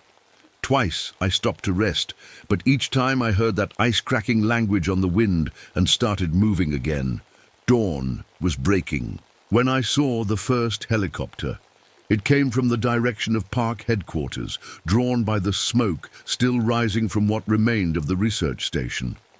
I waved my arms frantically, afraid they might miss me among the trees and snow. Chatushim helicopter circled once, then began to descend to a clear patch nearby. I stumbled toward it, relief making my legs weak. Just as the helicopter touched down, I felt a familiar cold creeping up my spine. I turned to look back up the mountain. In the distance, a figure stood watching. Not the Ice Walker as I had known it, but something new. It had Laurel's shape now, but made entirely of ice that glinted in the dawn light. It raised one crystalline hand, almost like a farewell. Then it turned and walked back toward the glacier, each step leaving frozen footprints that quickly filled with snow. I didn't tell the rescue team everything. How could I? They'd think I was crazy, suffering from hypothermia and hallucinations. I told them about finding the station empty, about the extreme cold, about setting the fire as a signal when communications failed. I told them Laurel and her team must have gone to the glacier and gotten trapped somehow. They sent search parties, of course. They found nothing but natural ice formations. No bodies, no Ice Walker, no evidence of anything unusual. The official report blamed an equipment malfunction for the fire and exposure for the disappearance of the research team. Only I know the truth. It's been 6 months since that day. I'm back on duty as a park ranger, though desk work mostly. The frostbite took 2 of my toes and left my hands sensitive to cold. The doctors say I'm lucky it wasn't worse. Sometimes, when the weather turns cold, my old wounds ache. And sometimes, in that pain, I hear whispers, ice cracking in patterns that almost make sense, almost like words. Last week, I found a perfect, geometric frost pattern on my bedroom window.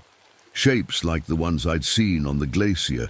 When I touched it, it didn't melt like normal frost should, and sometimes I dream of Laurel, not as she was, but as she is now. Ice-given human form, walking the deepest parts of the glacier, waiting. The scientists say climate change is melting our glaciers faster than ever. Soon there might not be any left in Glacier National Park. I wonder what will happen then. What else might melt free from the ancient ice? What other hungry things might wake up? But those are questions for another day. For now, I do my job. I warn hikers about the normal dangers.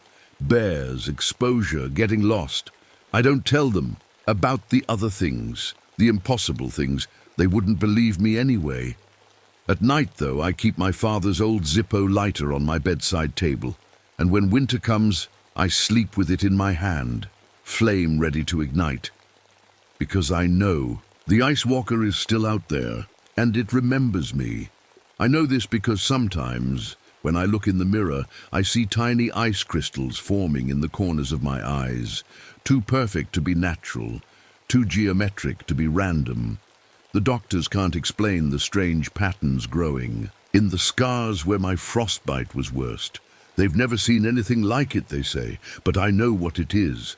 The Ice Walker isn't just out there in the glacier. It's in me now, too. A small piece of it, growing colder every day. And winter is coming.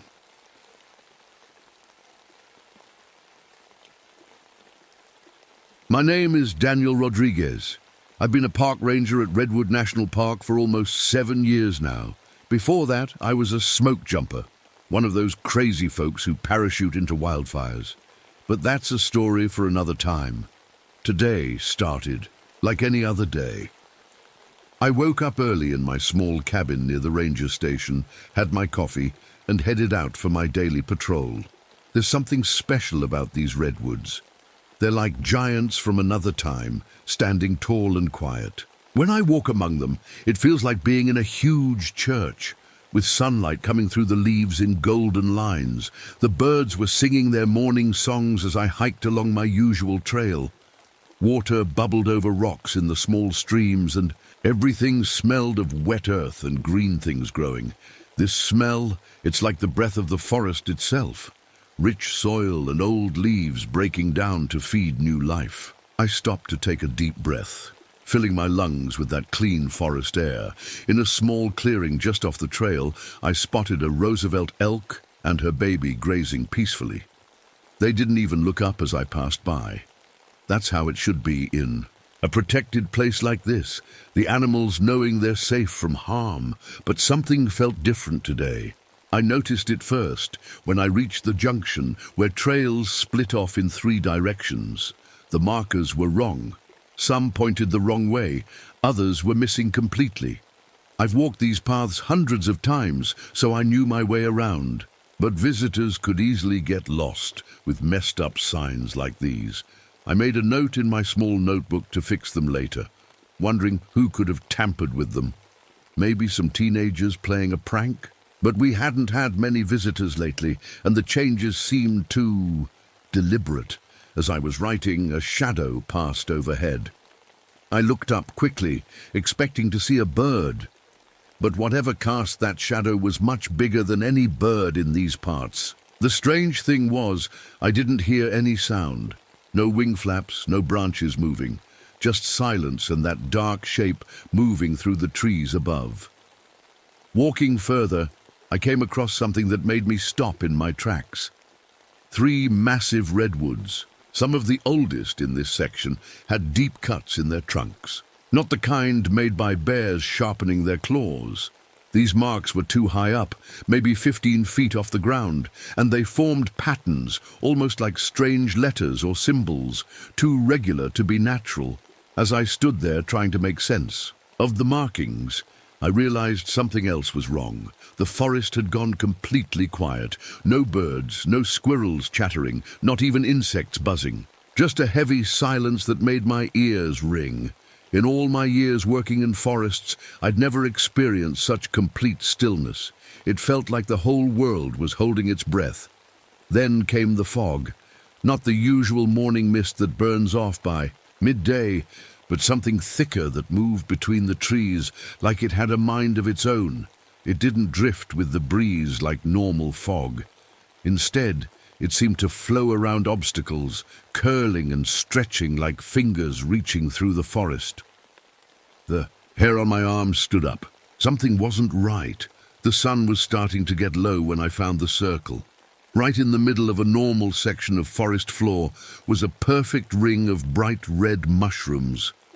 Inside the ring, nothing grew at all, just bare dirt.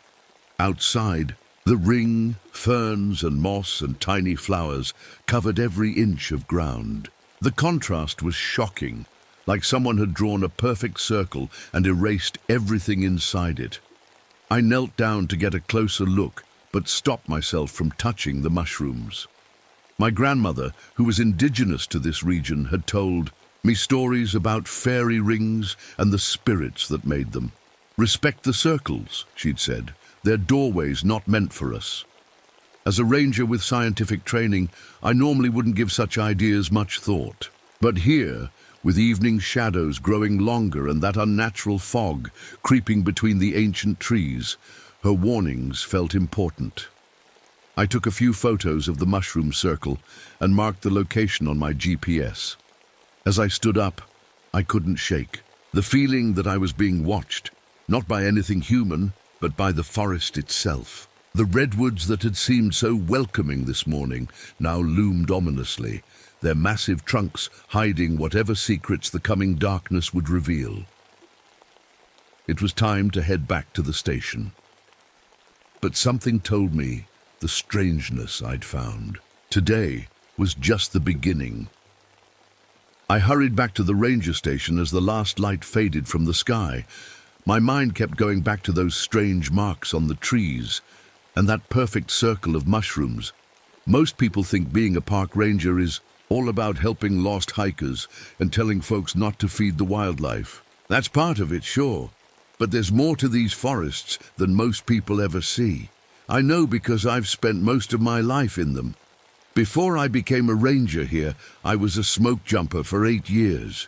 We'd jump out of planes right into the heart of forest fires, trying to stop them before they grew too big. It was dangerous work, but I loved my team. We were like family until 3 years ago. The Copper Ridge fire started small, but turned into a monster faster than anyone predicted.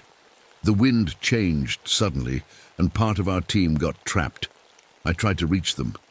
I can still hear their voices on the radio, getting more desperate as the flames closed in. I touched the burn scars on my left arm without thinking, hidden under my long-sleeved uniform. My constant reminder, I made it out. They didn't. After that, I couldn't jump anymore. The nightmares were too real, the guilt too heavy. So I transferred here to the Redwoods. I figured if I couldn't save my friends, I could at least protect these ancient trees and keep people safe within them. Rodriguez, you're back late. Alexis Thompson was sitting at her desk, surrounded by plant samples and notebooks. She's the newest ranger here, about 10 years younger than me. Her eyes lit up behind her glasses when she saw me. Find anything interesting today? She asked, pushing back her chair. Alexis loves plants more than anyone I've ever met. She's here studying how climate change affects the redwood ecosystem, recording every tiny shift in what grows where. You could say that, I answered, pulling out my phone to show her the pictures of the weird tree marks and mushroom circle. She leaned in close, frowning. That's not normal fungal growth, she said, pointing to the mushrooms. And those marks, they're too systematic to be animal damage. That's what I thought too, I said, reaching into my pocket for my lucky charm. It's a small metal tag from my old smoke-jumping helmet, blackened by fire. I roll it between my fingers when I'm thinking or worried. It's a bad habit, but one I can't seem to break. I also found several trail markers moved or missing, I added, and there was this moment when all the forest sounds just stopped. Alexis looked up sharply. I experienced something similar yesterday in the north section. Complete silence for about 10 minutes. Then everything started up again like someone flipped a switch. A chill ran down my spine. I'm not the superstitious type. At least I try not to be. But my grandmother taught me about forest spirits when I was young. About respecting the hidden forces in wild places. I never talk about that stuff with the other rangers. They're all science and facts, but sometimes, in the deepest parts of these woods, I leave small offerings. Just a pinch of tobacco or a few seeds, call it covering all my bases. Tomorrow I want to check out that area again, I said, pointing to where I'd marked the mushroom circle on our map. Something's not right up there. Alexis nodded eagerly. I'll come with you.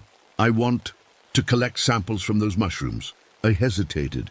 Maybe we should wait for what? More rangers, park management approval? By then, whatever's happening might be gone, she argued. Besides, I need this for my research. I sighed. Alexis was smart, but sometimes too eager, too fearless. She hadn't seen the things I had. Didn't understand how quickly a safe situation could turn deadly. Fine, I agreed. But we follow protocol. Radio check-ins every hour, emergency supplies, the works. After Alexis left, I stayed late reviewing old reports, looking for anything similar to what I'd found today. There was nothing. But as I walked back to my cabin in the dark, I couldn't shake the feeling I was being followed. That night I had the dream again. I'm walking among the redwoods, but they're different, twisted, watching. Something moves between the trunks, always just out of sight. I call out, but my voice makes no sound. The thing comes closer, reaching for me with limbs that look like branches but move like arms. I woke up in a cold sweat, breathing hard. The digital clock read 3:17 a.m. Outside my window, the forest was dark and still, too still. For a moment, I thought I saw a tall, thin figure standing at the edge of the trees, just a shadow among shadows. When I blinked, it was gone. Just PTSD playing tricks, I told myself, just like all those other times. But the next morning, when a visibly shaken hiker reported seeing someone made of sticks watching her from between the trees, I wasn't so sure anymore. After talking to the scared hiker, I met Alexis at the equipment shed to prepare for our trip back to the Mushroom Circle. The morning was foggy, with a chill that seeped into my bones. "Did you hear about the hiker's story?" I asked as we packed extra water and emergency supplies. Alexis nodded, her usual excitement dimmed. People see all kinds of things in these woods when they're alone. Their imagination runs wild. "Maybe," I said, not convinced. "But something strange is happening here." We set out just after 9, following my GPS coordinates from yesterday. The forest felt different today, tense, like the air before a thunderstorm. I kept my eyes moving, scanning between the massive tree trunks for anything unusual. About 2 miles in, I spotted something that made me stop dead in my tracks. "Alexis, look at this." She came over to where I was standing, in front of a massive redwood. The trunk had a large opening, almost like a doorway, but it wasn't a normal hollow. The inside was carved into a rough human shape, with spaces that looked like arms, legs, and a head. "That's weird," Alexis said, reaching out to touch the edges. "The inside is smooth, like something pressed itself out from within." I shone my flashlight inside. The hollow went deep into the tree, but the human-like shape was only near the opening. "There's another one over there," Alexis pointed. About 50 feet away stood another tree with a similar hollow. By lunchtime, we'd found 7 trees with these strange human-shaped cavities. Each one looked like something had pushed its way out, leaving behind a crude body print. We stopped to eat by a small stream, both of us quieter than usual. As Alexis unpacked our sandwiches, I checked the trail camera I'd set up last week to monitor elk movements. "That's strange," I muttered, looking through the photos. Most showed nothing but static, even though the motion sensor should have triggered for any passing wildlife. But 3 images made my blood run cold. In each one, partially hidden behind trees, stood tall figures that looked like they were made of branches and twigs. They were blurry and at the edge of the frame, but unmistakably shaped like people, if people could be 10 feet tall and impossibly thin. "Alexis, come look at this." She leaned over my shoulder, sandwich forgotten. "What am I looking at?" "I don't know," I admitted, "but they're in 3 different photos, taken hours apart." Her face paled. "Could be camera glitches, or someone playing a prank." "Maybe," I said, but we both knew better. Who would come this deep into the forest just to stand in front of a trail camera? We continued toward the Mushroom Circle, following the trail I'd marked yesterday. But something was wrong. "This can't be right," I said, checking my GPS again. "The circle should be right here." We were standing in a small clearing that looked nothing like the spot I'd found yesterday. No mushroom ring, no bare patch of earth. "Are you sure this is the right place?" Alexis asked. "Positive. These are the exact coordinates." We searched the area, finding nothing unusual, until Alexis called me over to a fallen log. "Daniel, look at this." My heart skipped a beat. Spread across the log were all the plant samples Alexis had collected yesterday.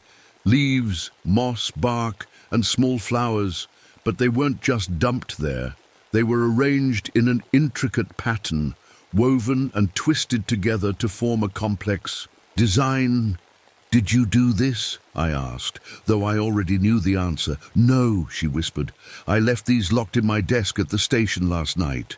The pattern looked almost like writing, but in no language I'd ever seen. Some parts seemed to glow slightly in the dim forest light.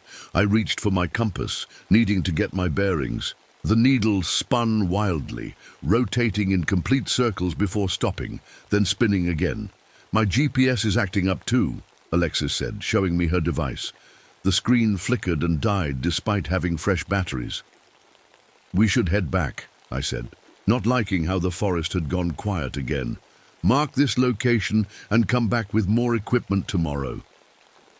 As we turned to leave, Alexis gasped. About 100 yards away, a group of animals stood watching us, a mix that made no sense together. 2 deer, a fox, several raccoons, and even a black bear, all standing perfectly still in a semicircle like they were waiting for something. "Animals. Don't do that," Alexis whispered. "Predators and prey don't just stand together like that."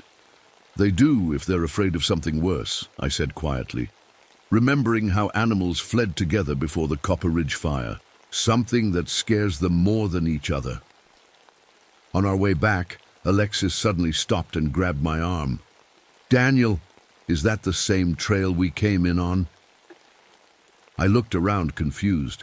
The path looked similar, but something was off. Trees that should have been on our left were now on our right. A distinctive boulder I remembered passing wasn't there anymore. "No," I said slowly, "this isn't right. The trail has changed." "That's impossible," Alexis said, but her voice shook. "Trails don't just move." But I was already thinking about the altered trail markers I'd found yesterday. What if someone, or something, was changing the paths? By the time we made it back to the station, the sun was setting. We were both exhausted and jumpy, starting at every crack of a branch or rustle of leaves. That night I couldn't sleep.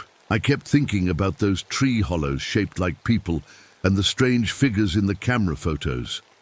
Around midnight I heard a soft knock at my cabin door. It was Alexis, looking pale and scared. "I found something growing on me," she said, holding out her arm.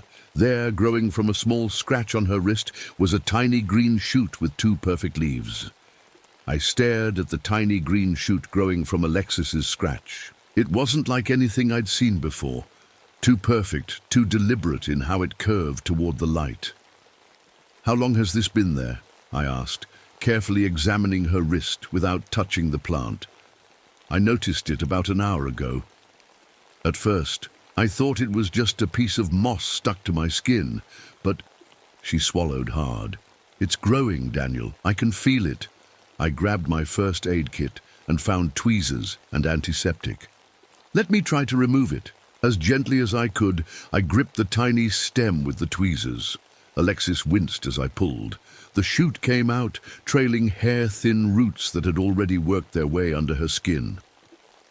"What is happening?" she whispered, looking at the spot, where small drops of blood mixed with a clear greenish fluid. "I don't know," I admitted, cleaning the wound, "but we need help. Tomorrow morning we'll radio for backup." But morning brought more problems. Our radios only produced static, and the phone lines were dead.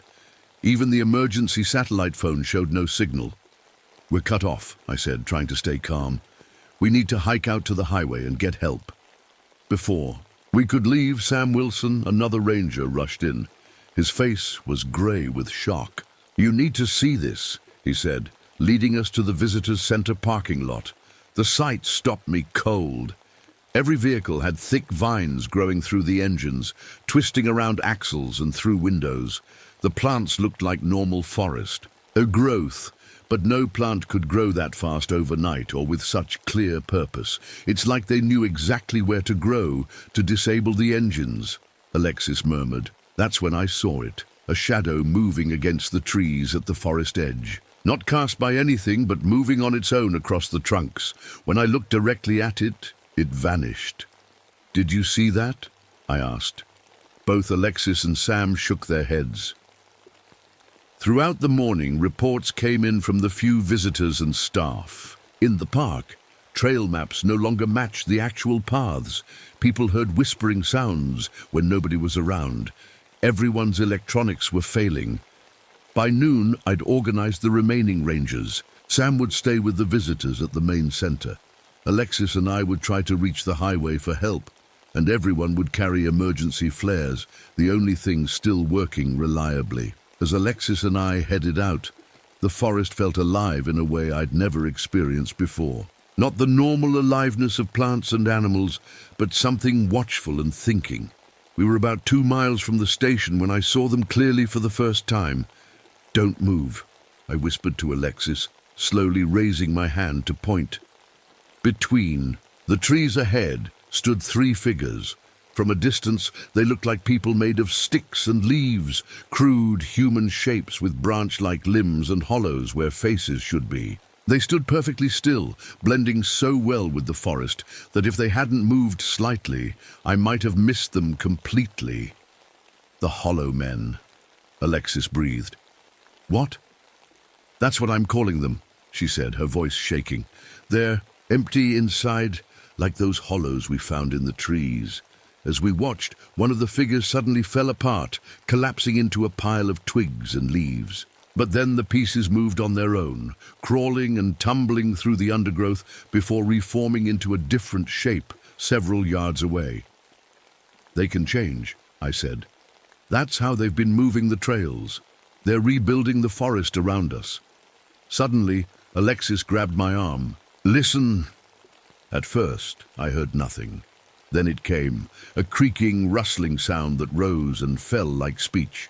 The sounds had rhythm and pattern, like a language made from the noises of the forest itself. "They're talking," Alexis whispered. One of the creatures turned its hollow face toward us. I knew it couldn't have heard us from that distance, but somehow it sensed we were there. "Run," I said quietly. "Now!" We turned and sprinted away from the figures. Behind us, the creaking language grew louder, more urgent. I risked a glance back and saw the forest floor rippling as if alive, the Hollow Men gliding over it with impossible speed. We ducked behind a massive fallen redwood. The creatures flowed past our hiding spot, their bodies shifting and changing as they moved, sometimes looking almost human, other times barely more than moving piles of forest debris. When they were gone, we continued toward the highway, but more carefully now. Every shadow might be one of them. Every rustle might be their strange language. An hour later, we found what had once been the main road out of the park. Now it was completely overgrown. Massive roots buckled the asphalt, and trees that would have taken decades to grow now blocked the way completely. "This isn't possible," Alexis said, touching a sapling that was already taller than her. "Nothing grows this fast." I remembered the creatures controlling the plants, making them grow where they wanted. "They've sealed us in." As the day wore on, we discovered more disturbing things. Animals with plants growing from their fur, moving stiffly like puppets. Birds with leaves instead of some feathers, flying in unnaturally perfect formations. Most terrifying was what we found in a remote camping area. A deer standing motionless in a clearing, its body split open but still alive, with something like a human face forming from leaves and twigs inside the wound. "They're experimenting," I said, feeling sick, "learning how to make themselves more real." By evening, we'd worked our way back toward the ranger station, having found no way out of the park. The Hollow Men seemed to be everywhere now, watching. From behind trees, following silently just out of sight. As darkness fell, Alexis stopped suddenly on the trail, her hand going to her wrist where I'd removed the plant shoot. "Daniel," she said, her voice strange, "I can hear them." "What?" "In my head. Their voices, they're curious about us." She looked up, her eyes wide with fear. "They've been here before, sleeping under the forest. Something woke them up. The changing climate, new chemicals in the soil, something. And now they're trying to understand us."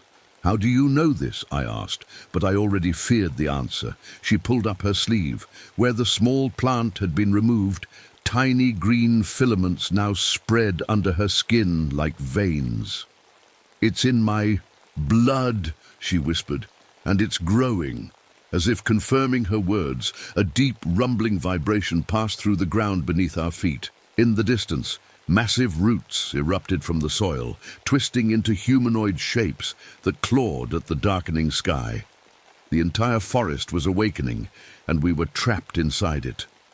Night fell as Alexis and I hurried back toward the ranger station. The forest had changed again.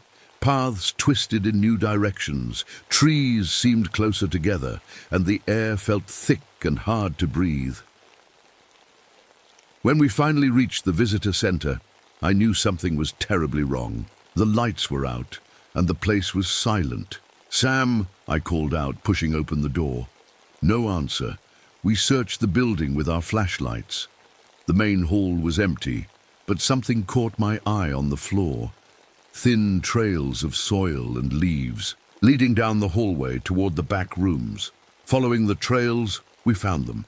Not just Sam, but all the visitors and staff we'd left behind. They were pressed against the walls, wrapped in cocoons of living wood and vines. Only their faces showed, eyes closed as if sleeping. From their mouths and noses grew small green shoots, reaching toward the light of our flashlights. "Are they alive?" Alexis whispered. I checked Sam's neck for a pulse. It was there, but slow and weak. "Yes, the plants are keeping them alive, like they're growing them," Alexis said, her voice breaking, "like a garden." That's when I noticed the wooden tendrils slowly creeping toward our feet. The floor itself was coming alive, trying to trap us too. "We need to go, now." We backed away, but Alexis suddenly doubled over in pain. "Daniel," she gasped, "it's spreading." The green lines under her skin had spread from her wrist up her arm and were now creeping toward her heart. I could see them, pulsing with each heartbeat. "We need to get you help," I said, half carrying her outside. "There's no help," she whispered, "but I can feel what they're doing. The Hollow Men, they're connected to something older, something that's been here longer than the redwoods." "What is it?" "It's a giant fungus, a single organism spreading for miles underground. It's using the trees like fingers, and now it's trying to use us too." We made it to my cabin, but I knew we wouldn't be safe for long. Outside, the forest was changing faster now. Trees moved like they had muscles, their branches reaching toward the cabin windows like curious hands. Alexis collapsed on the couch, shivering. The green lines had reached her neck. "They've done this before," she said, her eyes unfocused. "Every few 100 years, they wake up and harvest. They take people and animals to learn from them, to evolve. They want to move, to be free of the forest floor." Her eyes suddenly cleared. "They're coming. They know we're not in the cocoons." I heard it then, the creak and rustle of their strange language all around the cabin. Looking out the window, I saw them gathering in the darkness. Dozens of Hollow Men, some now looking almost perfectly human, made entirely of forest materials. One stepped forward, its body more finished than the others. It had a face now, features that looked like they were copied from one of the cocooned visitors, but made of polished wood and woven leaves. Then it spoke, not in creaks and rustles, but in a human voice that was horribly familiar. "Daniel Rodriguez," it said in Sam's voice. "We would speak with you." Alexis grabbed my arm, her eyes wide. "Don't answer it. They're learning too fast." The cabin creaked as roots began pushing through the floorboards. Vines snaked through the cracks around the windows. "What do we do?" I asked, looking for any weapon, any way out. Alexis's face was pale, the green lines now reaching her temples. "Fire," she whispered. "They fear fire. I can feel it in their thoughts." Fire, my oldest fear, the thing that had taken my friends and left me scarred. But Alexis was right. These were plant creatures. Fire would be their weakness. I grabbed my emergency pack and pulled out the flares. "We need to make a controlled burn," I said. "Push them back long enough to get to the highway." "There's more," Alexis said, her voice getting weaker. "The mushrooms circle, and it's their doorway. Where they come through from below, if we can burn it, seal it off." I nodded, trying not to think about how much the forest floor had already transformed. We'd have to find that circle again in a forest that kept changing around us. Outside, the hollow men were pressing closer to the cabin. The one with Sam's voice called out again, "Your friend is becoming one of us. Soon she will. Join our mind, you will join too." I looked at Alexis. She nodded weakly. "I'll help you find the circle, but hurry. I can feel my thoughts changing." We burst out the back door, flares in hand. I struck one, and the searing red light pushed back the darkness. The nearest hollow men recoiled, their wooden bodies creaking, as they retreated from the heat and light. We ran, following a path of fear that only Alexis could see. "This way," she gasped, pulling me through gaps between trees that seemed to close behind us. Behind us, the forest floor rippled as the hollow men followed, always just out of reach of the flare's light. When the first flare died, I lit another, trying to ignore the memories of flames and screams that filled my head. "There," Alexis finally said, pointing ahead to a clearing. The mushroom circle was there, but it had grown. The ring was now 30 feet across, the mushrooms taller and glowing with an eerie blue light. Inside the circle, the ground had opened into a pit filled with pulsing fungal growth that spread outward like a web. "That's their center," Alexis said, "the core of the hive mind." As we approached the edge of the circle, dozens of hollow men emerged from the trees around us, forming a ring of their own. They didn't attack. They simply waited, watching. "They want to see what we'll do," Alexis whispered. "They're learning from us every second." I handed her a flare. "Can you hold them back?" She nodded, striking the flare and holding it toward the nearest creatures. They kept their distance, but didn't retreat. I turned to the mushroom circle. This close, I could feel the strange energy coming from it, ancient and alien and hungry. I knew that if I destroyed it, the hollow men would lose their connection to whatever controlled them, but I needed more than just flares. Looking around, desperately I spotted a fallen branch soaked in resin, perfect kindling. I grabbed it and wrapped my spare shirt around the end. "What are you doing?" Alexis asked, her voice sounding less human now, more like the rustling speech of the hollow men. "Making a torch," I said, lighting the cloth with my last flare. "Stay back." The torch caught quickly, the resin making the flames hot and bright. The hollow men retreated further, their wooden bodies swaying nervously. "Daniel!" Alexis called, her voice urgent. "They know what you're planning. They're going to try to stop you." As if on cue, the ground beneath my feet began to move. Roots shot up, trying to wrap around my ankles. I jumped back, swinging the torch to keep them at bay. Alexis screamed. The green lines on her skin were glowing now, pulsing in rhythm with the mushroom circle. "Hurry, I can't hold them back much longer." I knew what I had to do. With one last look at Alexis, I ran forward and jumped into the mushroom circle, torch held high. The sensation was horrible, like plunging into cold, thick liquid that immediately tried to crawl inside my clothes, my mouth, my ears. The fungal mass reached for me with ropey tendrils, but the fire held them back. I pushed deeper toward the center of the circle where a large, brain-like fungal mass pulsed with blue light. This was the heart of it, the controlling mind that had awakened after centuries of sleep. As I raised the torch, I heard Alexis's voice in my head. "It will just grow back, Daniel, unless someone stays to keep it contained." I knew she was right. This thing was too old, too powerful to be destroyed so easily, but it could be trapped, sealed off from the world above by someone who knew what they were facing. The decision was made in an instant.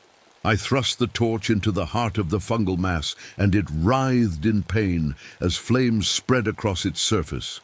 Then I pulled out my last 3 flares and rammed them into the burning center. "Alexis!" I shouted. "Run! Get everyone out!" The blue light turned angry red as fire consumed the fungal brain. The hollow men around the circle began falling apart, their coordinated movements failing as the controlling mind burned. I fought my way back to the edge of the circle, but the tendrils were wrapping around my legs, pulling me back. Through the Flames and smoke. I saw Alexis stumbling away, the green lines on her skin fading as her connection to the hive mind was severed. "Go!" I shouted. "I'll hold it here." The last thing I saw before the smoke blinded me was Alexis running toward the ranger station, moving freely now as the forest's grip weakened.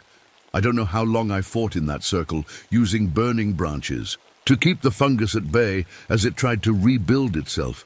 Hours, maybe. The flames spread in a controlled ring, burning the fungal network, but not jumping to the greater forest. Like the fire itself knew what needed to be destroyed. When dawn came, I was still there, exhausted but alive. The mushroom circle was gone, replaced by a ring of ash. The hollow men had collapsed into piles of ordinary forest debris, and the trees were just trees again. Later, I learned that Alexis had made it back to the station. She'd freed the cocooned people before the living wood could fully take hold, though many had weird scars and strange dreams afterward. Help, eventually, came when a Forest Service helicopter spotted the smoke from my fire. I told them it was a lightning strike, a small wildfire I'd managed to contain. No one would have believed the truth anyway. That was 3 months ago. I'm still here at Redwood National Park. Someone needs to watch for signs of the hollow men returning. The fungus isn't dead, something that ancient doesn't die easily. It's just sleeping again, waiting for the right time to wake up. Alexis recovered mostly. The green lines faded from her skin, but sometimes when she's tired, you can see them faintly under certain light. She says she doesn't hear the voices anymore, but sometimes I catch her listening to the wind in the trees with a strange expression on her face. As for me, I've made peace with fire again. It saved us, after all. But on my daily patrols, I watch for mushroom circles and listen for silence in the forest. And sometimes, when I sweat from nightmares about that night, tiny seedlings appear on my skin, so small you'd hardly notice them unless you knew what to look for. The forest is quiet now, but I know better than anyone. Some things just wait for the right moment to wake up.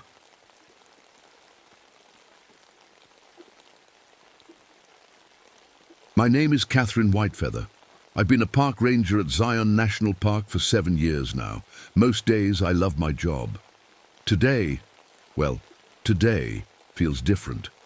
The sun is starting to set, painting the red sandstone cliffs with a golden orange glow that makes them look like they're on fire. It's my favorite time of day here. All the tourists have mostly gone back to their hotels or campgrounds, and I finally have the canyon to myself. I'm standing at the edge of a lookout point, watching the shadows grow longer across the valley. The Virgin River below looks like a thin blue ribbon winding between the massive red walls. The wind is gentle today, carrying the smell of juniper trees and the dusty scent that only comes from rocks that have been baking in the sun for millions of years. Above me, a golden eagle circles in the sky. I stop to watch it ride the warm air currents, barely flapping its wings. It's so perfect and free up there. I can't help but smile. With the crowds gone, the silence is deep. This is when you can really hear the desert if you listen carefully. Enough. The subtle rustling of small animals in the brush, the distant call of birds, the soft whisper of sand shifting in the breeze. But then I notice something odd. A small dust devil, like a tiny tornado of dust and sand, forms on the flat area about 50 yards away. It's strange because these usually happen during the hottest part of the day, not at sunset. And this one doesn't move randomly like they normally do. It spins in place, almost like it's watching me, before suddenly collapsing into nothing. I shake my head. I'm being silly. Dust devils aren't alive. But working alone out here sometimes makes my imagination work over time. I walk over to check out some ancient rock drawings, petroglyphs, that the Native Americans carved hundreds of years ago. I've seen these particular ones dozens of times, but today they look different somehow. I step to the side, and it almost seems like the figures move slightly when viewed from different angles. In 7 years, I've never noticed that before. My radio crackles to life, startling me. Catherine, you there? It's Jake from the north entrance. I'm here. What's up? We've been getting some weird reports about animal behavior today. Thompson says he saw a group of coyotes walking in perfect circles near Angel's Landing, and there's an unusual number of rattlesnakes gathered by Echo Canyon. Thought you should know since you're out there alone. Thanks for the heads up, I reply, feeling a slight chill despite the warm evening air. As the sun dips lower, the shadows stretch across the canyon floor. But something catches my eye. Some of the shadows seem to be moving in the wrong direction, against the path of the sun. I blink hard, and when I look again, everything seems normal. I must be more tired than I thought. That's when I spot them. Footprints, fresh ones, crossing the trail I'm on. They look human, but something's not right about them. They're deeper than they should be, like whoever made them was carrying something very heavy. And the stride is too long, much longer than a normal person's step. They're heading toward the restricted archaeological sites that I'm responsible for protecting. I bend down to examine them more closely, my heart beating a little faster now. In the fading light, I can make out another strange detail. The footprints seem to change slightly between steps, as if the foot itself was changing shape. I stand up, suddenly aware of how quiet it's become.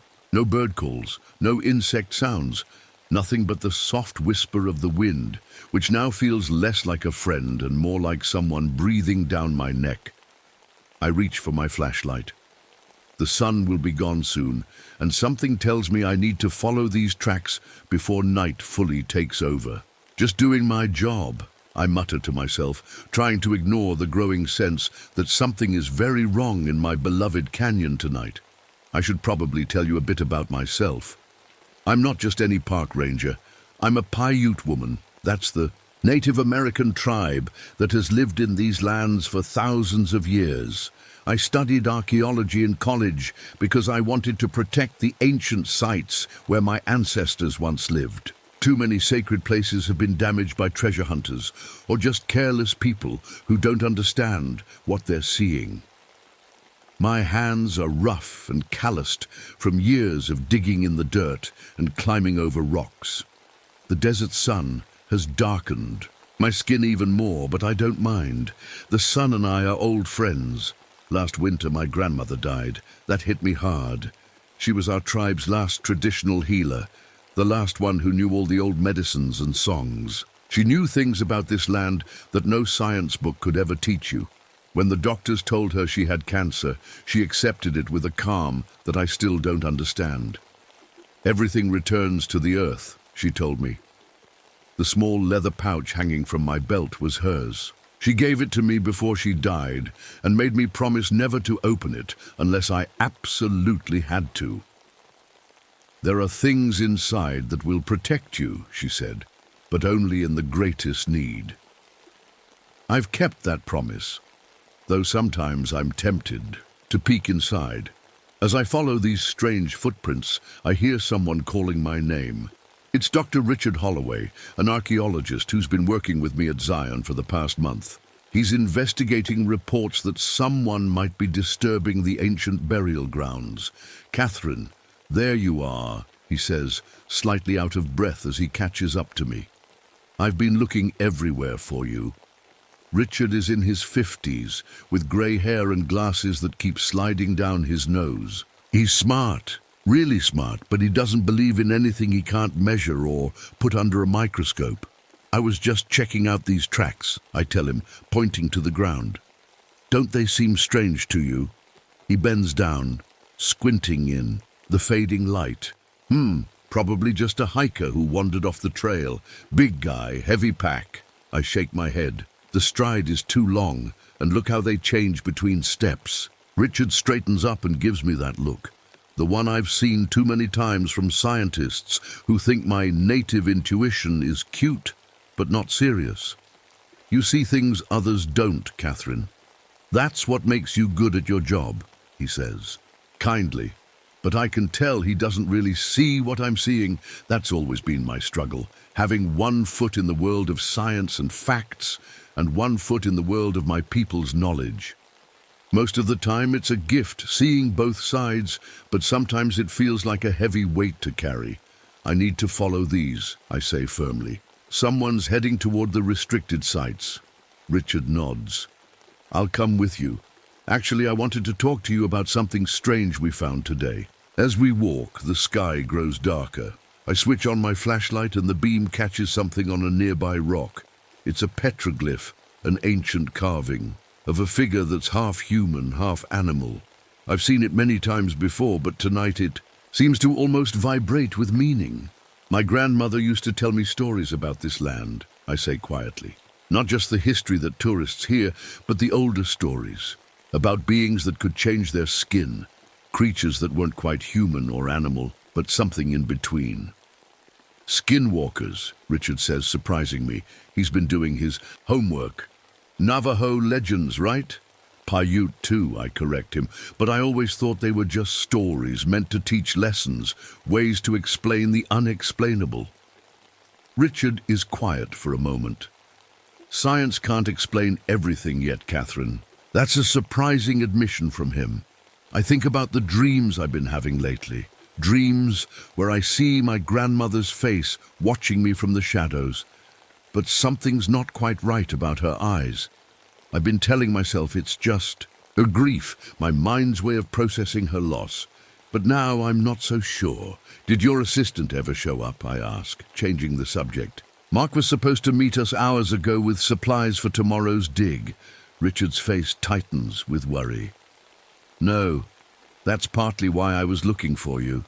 It's not like him to be late, and he's not answering his radio. A cold feeling settles in. My stomach that has nothing to do with the cooling desert night. Those strange tracks we're following, could they be connected to Mark's disappearance? Let's pick up the pace, I say, moving faster along the trail. And keep your eyes open. Something doesn't feel right out here tonight. The beam of my flashlight bounces across the rocky ground, illuminating the strange footprints that seem to be leading us deeper into the canyon, into places where the tourists never go, places where the oldest stories say you shouldn't wander after dark. The moon rises over the canyon as Richard and I follow the strange footprints. They lead us to one of the ancient burial sites that's supposed to be protected and untouched. What we find there stops us both in our tracks. That's not possible, Richard whispers. The ground has been dug up, but not with shovels or any tool I've ever seen. It looks like something tore into the earth with giant claws, leaving deep furrows in the soil. The dirt is piled neatly to the side, not scattered like you'd expect. No animal did this, I say, kneeling down to examine the marks. And no human either. Richard shakes his head, his flashlight beam trembling slightly. There has to be an explanation, flash flood maybe, in this dry weather, and look how precise it is. This was done with purpose. As we look around more, things get even stranger. About 20 feet away, we find a dead coyote, but it's not just lying there like a normal dead animal. It's arranged carefully, its legs positioned in an odd pattern. When I get closer, I see something that makes my skin crawl. Its organs have been removed with surgical precision, and there's no blood anywhere. Richard, look at this. He comes over, and I can see the color drain from his face. This isn't right, he mutters. This isn't right at all.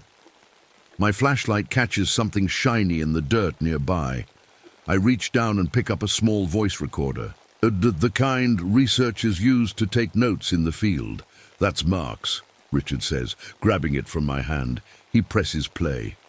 At first, there's just the sound of footsteps and Mark's breathing as he walks. Then he says, Day 14 at Site B. I'm heading back to camp but wanted to check out that strange rock formation first. Dr. Holloway's going to love this.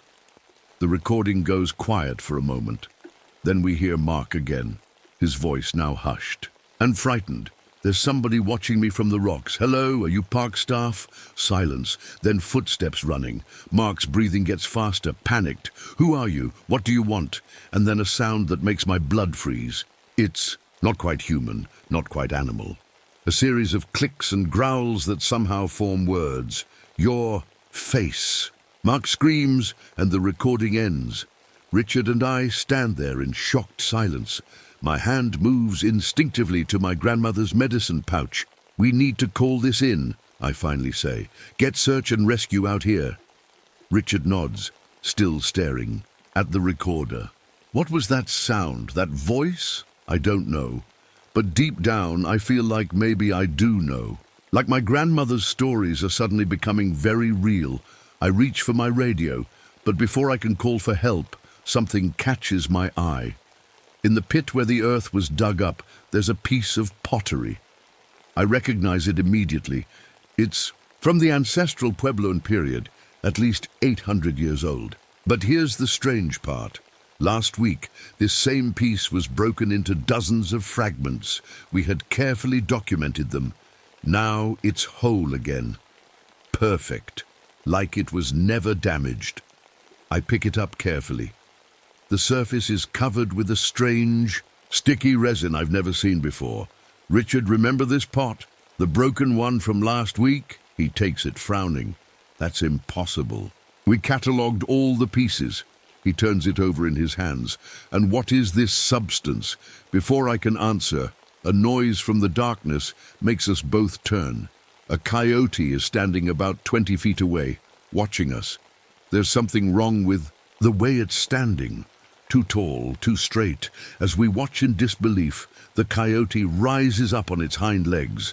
And then, in a movement that defies everything I know about nature, its body seems to twist and fold in on itself, feathers bursting from its skin.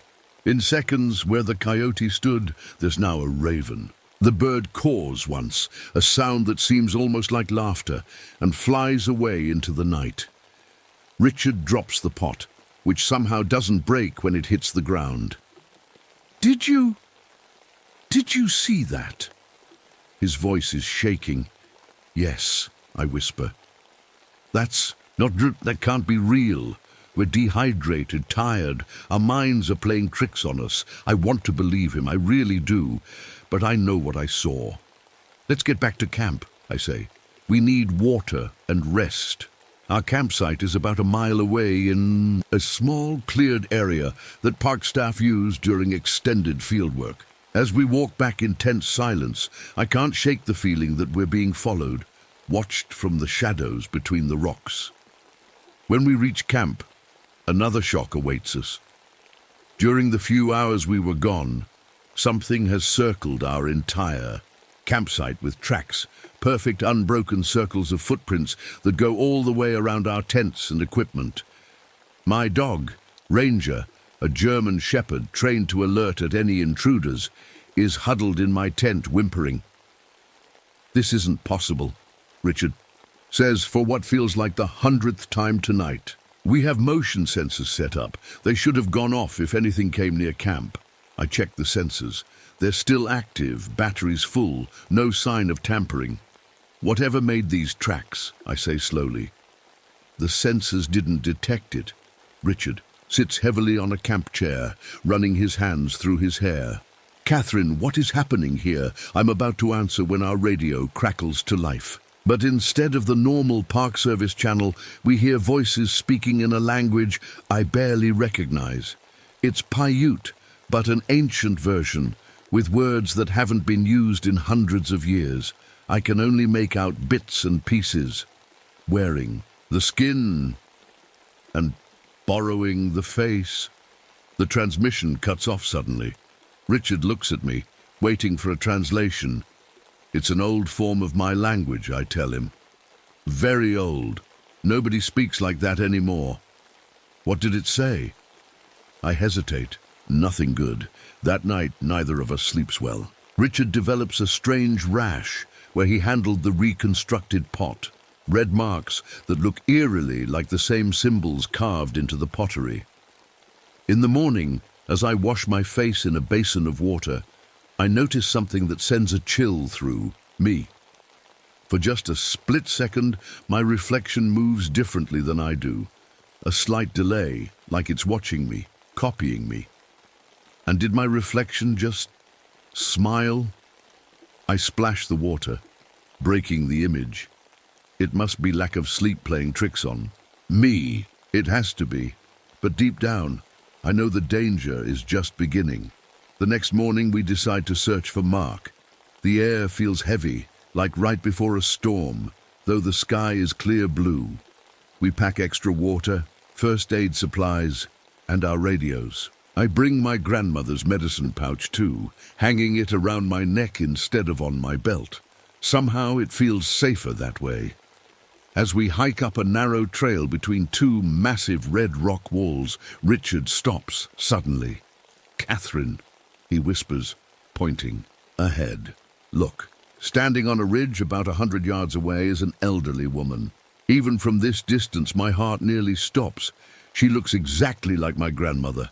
Same silver hair in a braid, same blue dress she always wore, same way of standing with her hands folded in front of her. Grandmother. The word slips out. Before I can stop it, Richard looks at me confused. "You know her? It looks like my grandmother, but she died last winter." The figure doesn't move. She just stands there watching us. "Hello," Richard calls out. "Ma'am, this area is restricted." The woman finally moves, but something is wrong with how she walks. It's fluid, too fluid, like her joints bend in ways they shouldn't. She glides across the rocky ground, and then, in a movement too quick to follow, slips into a crack in the rock face, a crack far too small for a human body. Richard runs forward to where she disappeared. I follow, my heart pounding. "There's no way anyone could fit through here," he says, examining the narrow crack. "It's barely 6 inches wide." "Then what did we just see?" I ask, though I'm afraid I already know the answer. We continue our search for Mark, calling his name every few minutes. The only responses are our own echoes bouncing back from the canyon walls. "Mark! It's Dr. Holloway! Can you hear me?" And then, from somewhere ahead, "Richard, over here, I'm hurt." It's Mark's voice, clear as day. Richard's face lights up with relief. "That's him, Mark." He starts running toward the voice. I grab his arm, pulling him back. "Wait, something's not right." "What do you mean?" "That's Mark."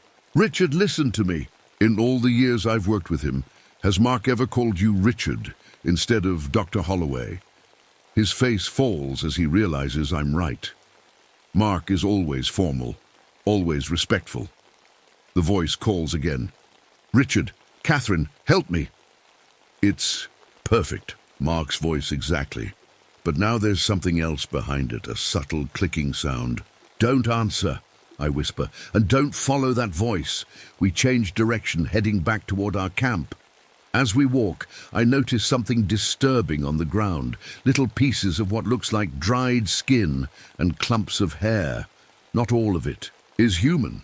There's coyote fur, eagle feathers, even what looks like snake skin, all mixed together in a trail.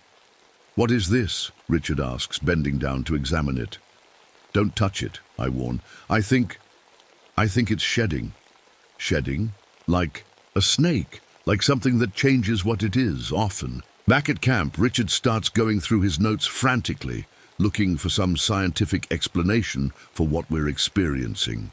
I radio the park headquarters for an update on the search for Mark, but the signal is weak, full of static.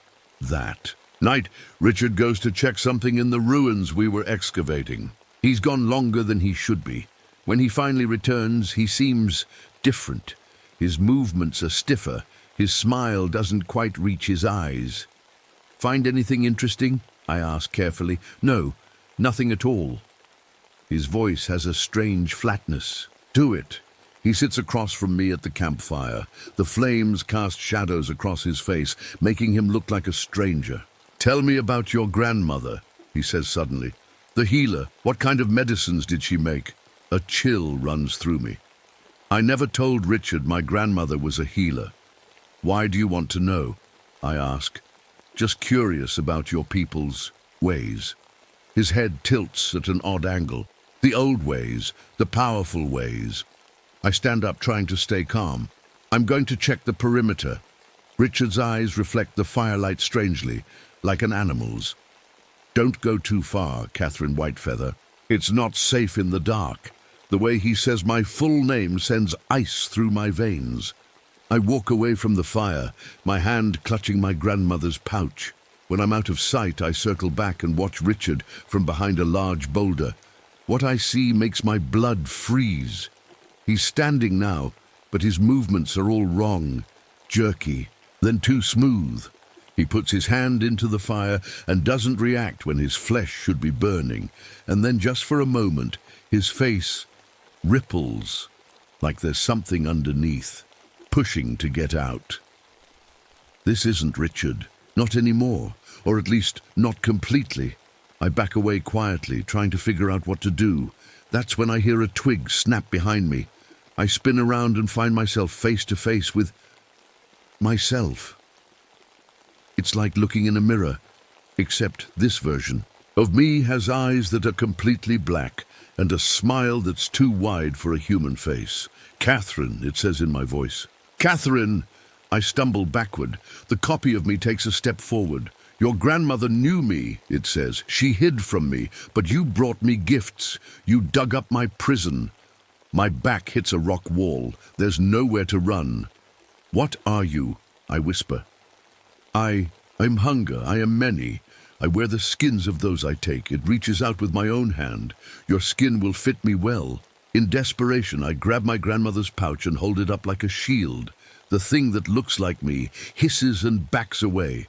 The old woman's magic, it snarls, its face twisting into something inhuman. She trapped pieces of me, bound me. But your digging set me free. It retreats into the shadows, its form shifting and changing as it goes. One moment looking like me, then like the old woman on the ridge, then something I can't even describe. I'll wear you soon, it calls back. I'll wear all of you. I run back to camp, terrified. The Richard thing is gone.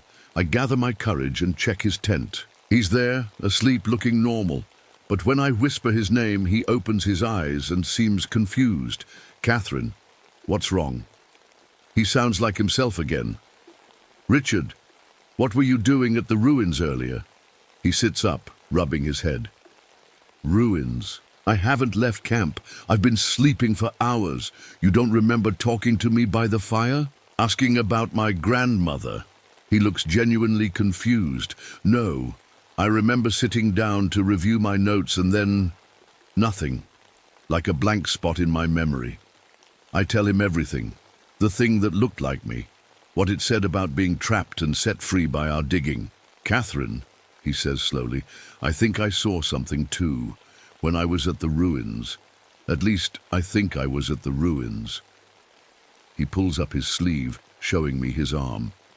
There's a strange black mark there, like a handprint. Something touched me, and after that, it's all foggy. It's possessing you, I say. Not completely, but it's trying to. That's not possible, he argues, but there's doubt in his voice. There has to be a rational explanation. I take a deep breath. Richard, we're dealing with a skinwalker. An ancient evil my people have known about for generations. It doesn't just take forms, it takes essences, souls. He doesn't argue this time.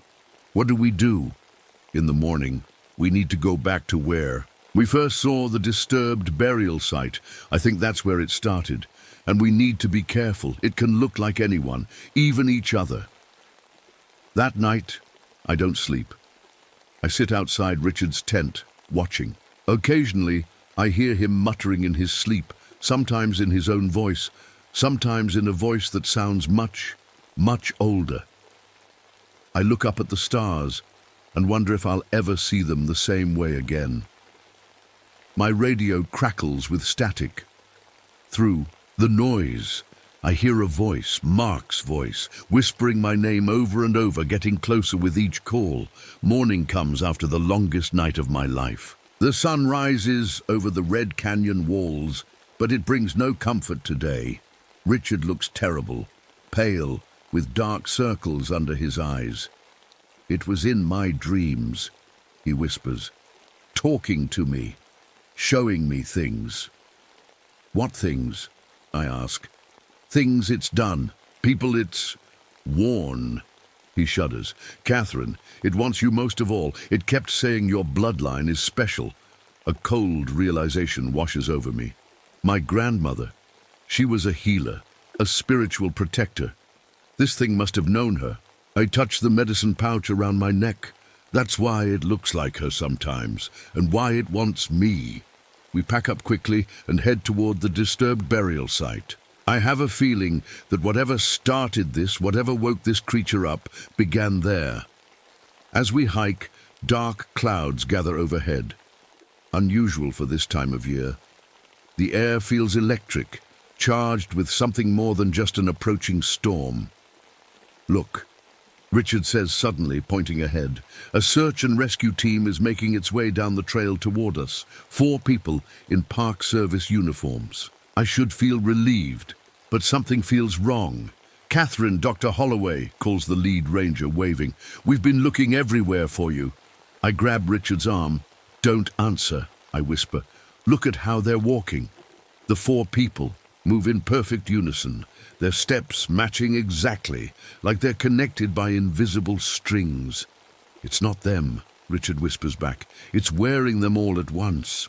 The skinwalker, now in 4 bodies, keeps coming toward us. All 4 faces wear the same empty smile. Run, I tell Richard. And we do. We sprint down a side trail, one that only locals know about.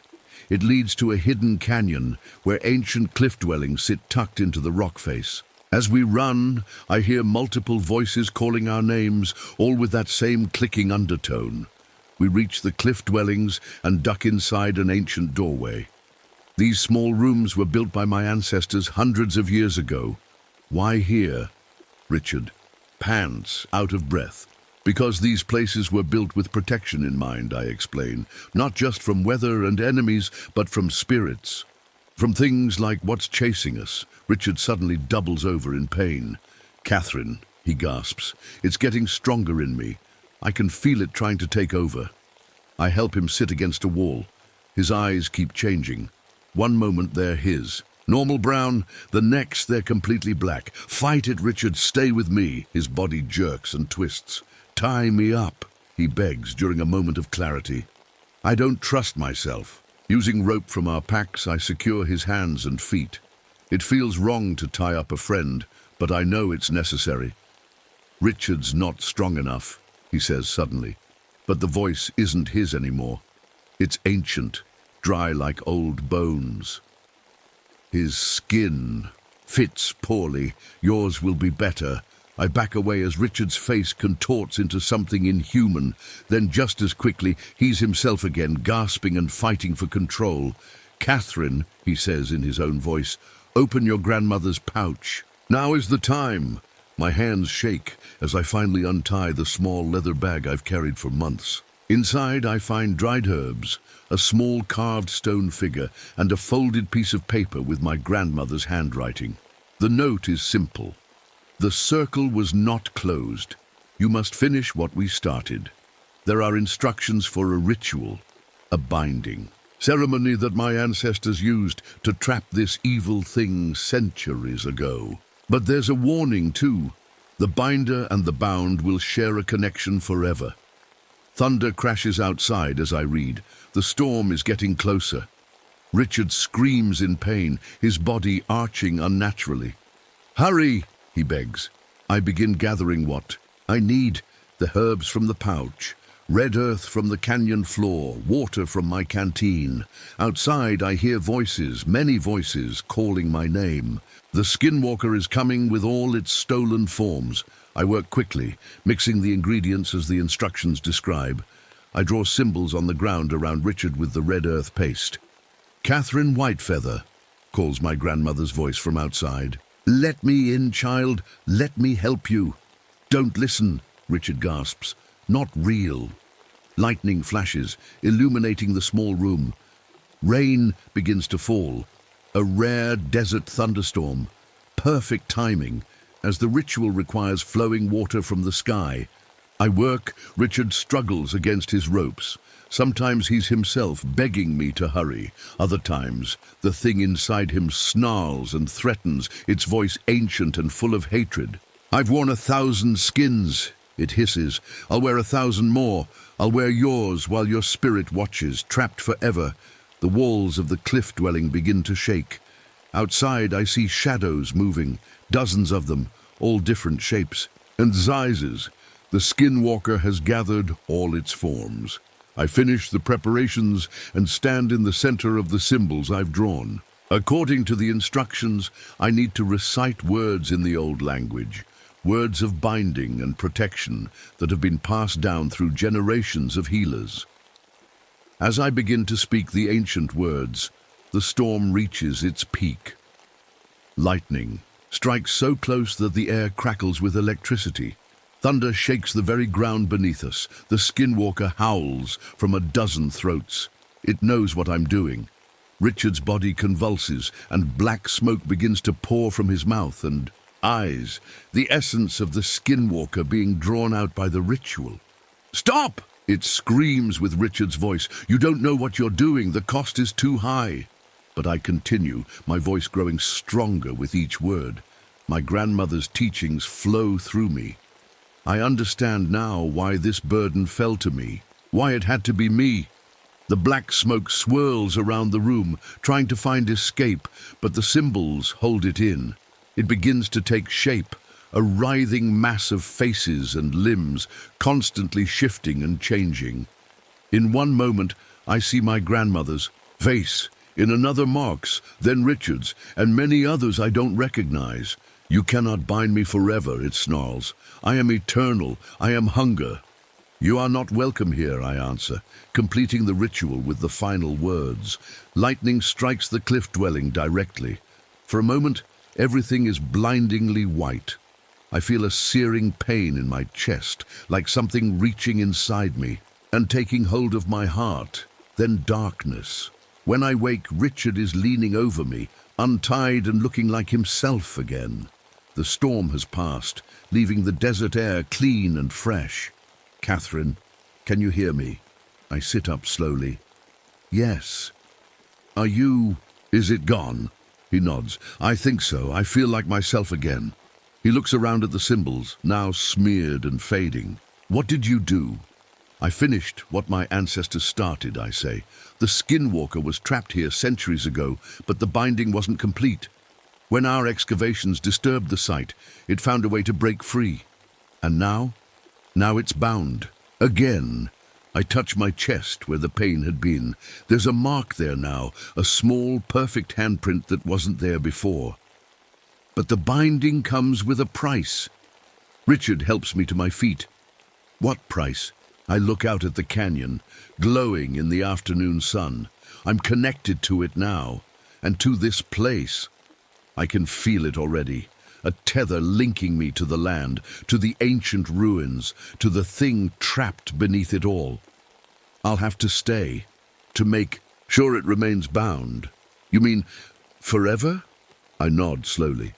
"This is my home now, more than ever." We make our way back to headquarters. A real search team finds Mark a day later, alive but confused, with no memory of what happened to him after he left camp. Richard's memories of being partially possessed are fragmented, leaving him with questions science can't answer. He returns to his university, but he's changed. He writes to me sometimes, telling me about the strange things he now notices in the world, things he would have dismissed before. As for me, I continue my work as a park ranger at Zion, but now I have another job too, guardian of an ancient secret. Sometimes, when I look in still water, my reflection doesn't quite match my movements. Sometimes I hear whispers in the wind that sound like my grandmother, warning me to stay vigilant. The skinwalker is not gone. It's contained, bound by the ritual and by my own life force. I can feel it sometimes, testing its bonds, looking for weaknesses. But I am stronger than it knows. I carry the knowledge of my ancestors, the legacy of my grandmother. I will not fail in my duty.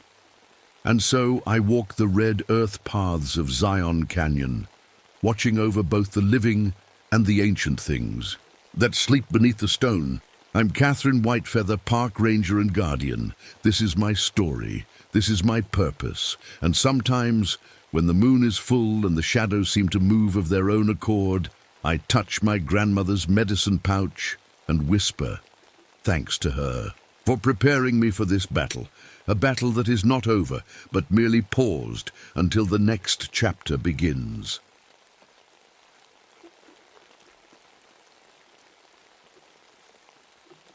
My name is Michael Hayes. I've been a park ranger at Olympic National Park for 3 years now, and I've never seen anything like what happened last summer. Even now, months later, I struggle to make sense of it. It was a beautiful July morning when everything changed. I woke up early, like I always do, and hiked out to Alpine Lake to check the water levels. The sun was just coming up, sending golden light through the misty forest. Everything was dripping with dew, and the huge old cedar trees looked magical, with sunbeams cutting through them. I remember how peaceful it felt. Birds were singing all around me, and I could hear little animals moving through the bushes. Chipmunks probably, or maybe rabbits. I took a deep breath of the pine-scented air, and felt a calmness I hadn't experienced since before the war. Korea had left me with nightmares that followed me everywhere, but out here in the wilderness I finally felt some peace. Then something strange happened. The mist started moving in ways it shouldn't. Instead of drifting gently with the breeze, it began swirling and gathering in thick patches, almost like it had a mind of its own. I stood watching it, confused, when I realized something else was wrong. The forest had gone completely silent. 1 second there was the normal chorus of birds and insects, and the next, nothing. Not a single chirp or buzz. Even the leaves had stopped rustling. It was like someone had suddenly turned off the sound of the entire forest. I reached for my radio to call headquarters. We're supposed to report anything unusual, and this definitely counted. But when I pressed the talk button, all I got was static. That didn't make sense. I was standing in a spot with perfect reception. I'd made calls from this exact place dozens of times before. Movement caught my eye at the edge of the trees. A mother deer and her baby stepped cautiously into the open. They both looked nervous, ears twitching and eyes wide. Suddenly, without any warning, they bolted, running like something terrifying was chasing them. But there was nothing there. Nothing I could see anyway. The air turned cold, really cold. I watched as tiny water droplets formed on my compass and radio. This was mid-July, but it felt like November now, and getting colder by the minute. I decided to head back to the ranger station. Somehow, the trail looked different than when I'd hiked in that morning. Trees I didn't recognize, rocks in new places. It was as if the forest had rearranged itself while I wasn't looking. I've walked these paths hundreds of times. I know them better than the streets of my hometown, but now I felt uncertain, almost lost. That's when I saw it. A strange fog rolling down from the mountain peaks. But it wasn't moving the way fog should. It was coming against the wind, flowing downhill like water, with purpose. I could have sworn it was searching for something. I picked up my pace, suddenly very aware of how alone I was. I should probably tell you a bit about myself. Like I said, my name is Michael Hayes. Before becoming a park ranger, I was a soldier in Korea. I saw things there that no person should ever have to see. When I came home, I couldn't stand being around crowds or loud noises. Everything reminded me of the war. That's why I came to Olympic National Park. I thought the quiet of the forest might help me forget. And for a while, it did. I carry an old photo in my pocket. It's of my brother Jack. He was also in Korea, but he didn't make it back. Sometimes I think, if I had been there that day, I could have saved him. That thought keeps me up at night. I still have bad dreams about the battlefield. I wake up sweating, thinking I'm back there. That's why when strange things started happening, in the forest, Part of me wondered if it was just my mind playing tricks. As I headed back toward the ranger station through that weird fog, I wasn't alone. Evelyn Porter was with me. She's a young student from the university who came to study the special kinds of moss and lichen that grow in our park. Smart girl, but city-raised. She didn't know the wilderness like I did. Something's not right, I told her, touching the compass hanging around my neck. It was my brother's before it was mine, a family treasure that had guided Hayes men for generations. But today, the needle was spinning wildly, pointing nowhere and everywhere. "What's happening?" Evelyn asked, her voice shaking a little. "I've never seen fog move like that. Probably just a weather pattern specific to these mountains," I said, trying to sound more confident than I felt. The Olympic Range creates its own climate sometimes, but I knew every trail, creek and rock formation in this sector. I'd even mapped parts that hadn't been properly documented since the 1930s, and nothing in my experience explained what was happening now. "Did you hear that?" Evelyn whispered, grabbing my arm. "Hear what?" "That whispering, like voices in the fog." I shook my head. "It's just the wind moving through the trees. City folks always think the forest sounds like whispering." She looked hurt, and I felt bad for dismissing her concerns, but I didn't want to admit that I was scared too. I've never been good at showing when I'm afraid or worried. My dad raised me to be strong, to handle problems on my own. Asking for help wasn't something Hayes men did. What I didn't know then was that the local tribes had stories about this mountain. They called certain misty areas the places of theft people, spirits in the fog that could take a person's shape. If I had listened to those stories, maybe I would have been better prepared for what was coming. But at that moment, all I knew was that something was wrong in my forest. The place I thought I knew better than anyone was suddenly strange and threatening. And despite all my experience and training, I had no idea what we were up against. I gripped my flashlight tighter as we pressed on through the thickening mist. The ranger station couldn't be far now. At least I hoped it wasn't. The deeper we went into the forest, the stranger things got. I spotted some footprints in the mud near the lake shore that made my skin crawl. They were long, too long to be human, and they appeared and disappeared as if whatever made them was walking in and out of thin air. "What kind of animal makes prints like that?" Evelyn asked, kneeling down to look closer. "I've never seen anything like it," I admitted. "Not bear, not deer, not human." The mist was getting thicker now, and sometimes I could swear I saw shapes. In it, tall, person-like forms that broke apart when I tried to look directly at them. After they vanished, a sweet smell hung in the air like flowers that had started to rot. We kept walking, hoping to find our way back when we stumbled upon a campsite. It looked like whoever had been there had just disappeared. A half-eaten sandwich sat on a plate. A cup of coffee was still steaming. An open book lay face down, like someone had just put it down to grab something. But there was nobody around, not a sound, not a trace of where they'd gone. "Michael, look at this," Evelyn said, holding up our map. "This doesn't make sense." She was right. The trails on the map seemed to be in different places than they were this morning. Lakes that should be miles apart now appeared side by side. It was as if the whole park had been shuffled around like a deck of cards. I pulled out my compass again, but it was useless. The needle kept spinning in circles. "We should keep moving," I said, trying to hide how worried I was getting. That's when we heard it, a child laughing. Clear as day, coming from the densest part of the fog. It sounded so real, so normal, that for a second I almost ran toward it. Then I remembered the nearest family camping area was at least 15 miles from here. No child should be this deep in the backcountry. "Don't," I said, grabbing Evelyn's arm as she instinctively stepped toward the sound. "Something's not right."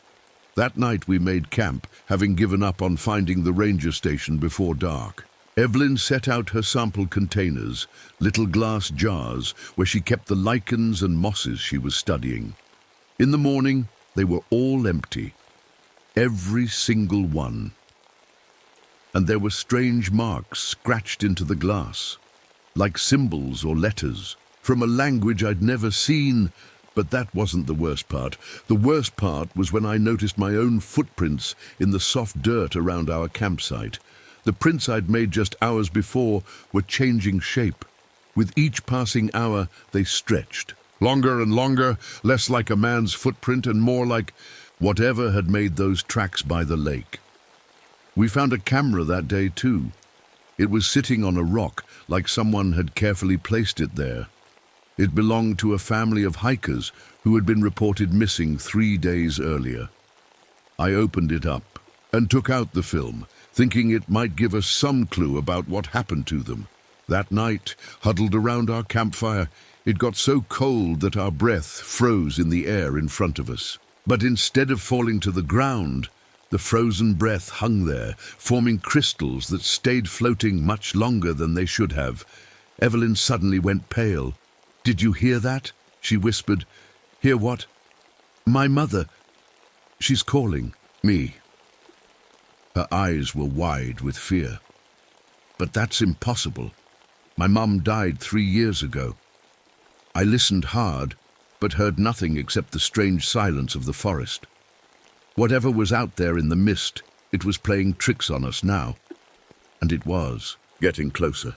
The next morning I saw it for the first time.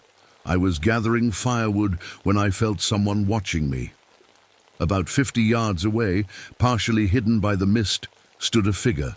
It was tall, much taller than any person should be, and it seemed to flow rather than stand, like its body was partly made of the same mist surrounding us.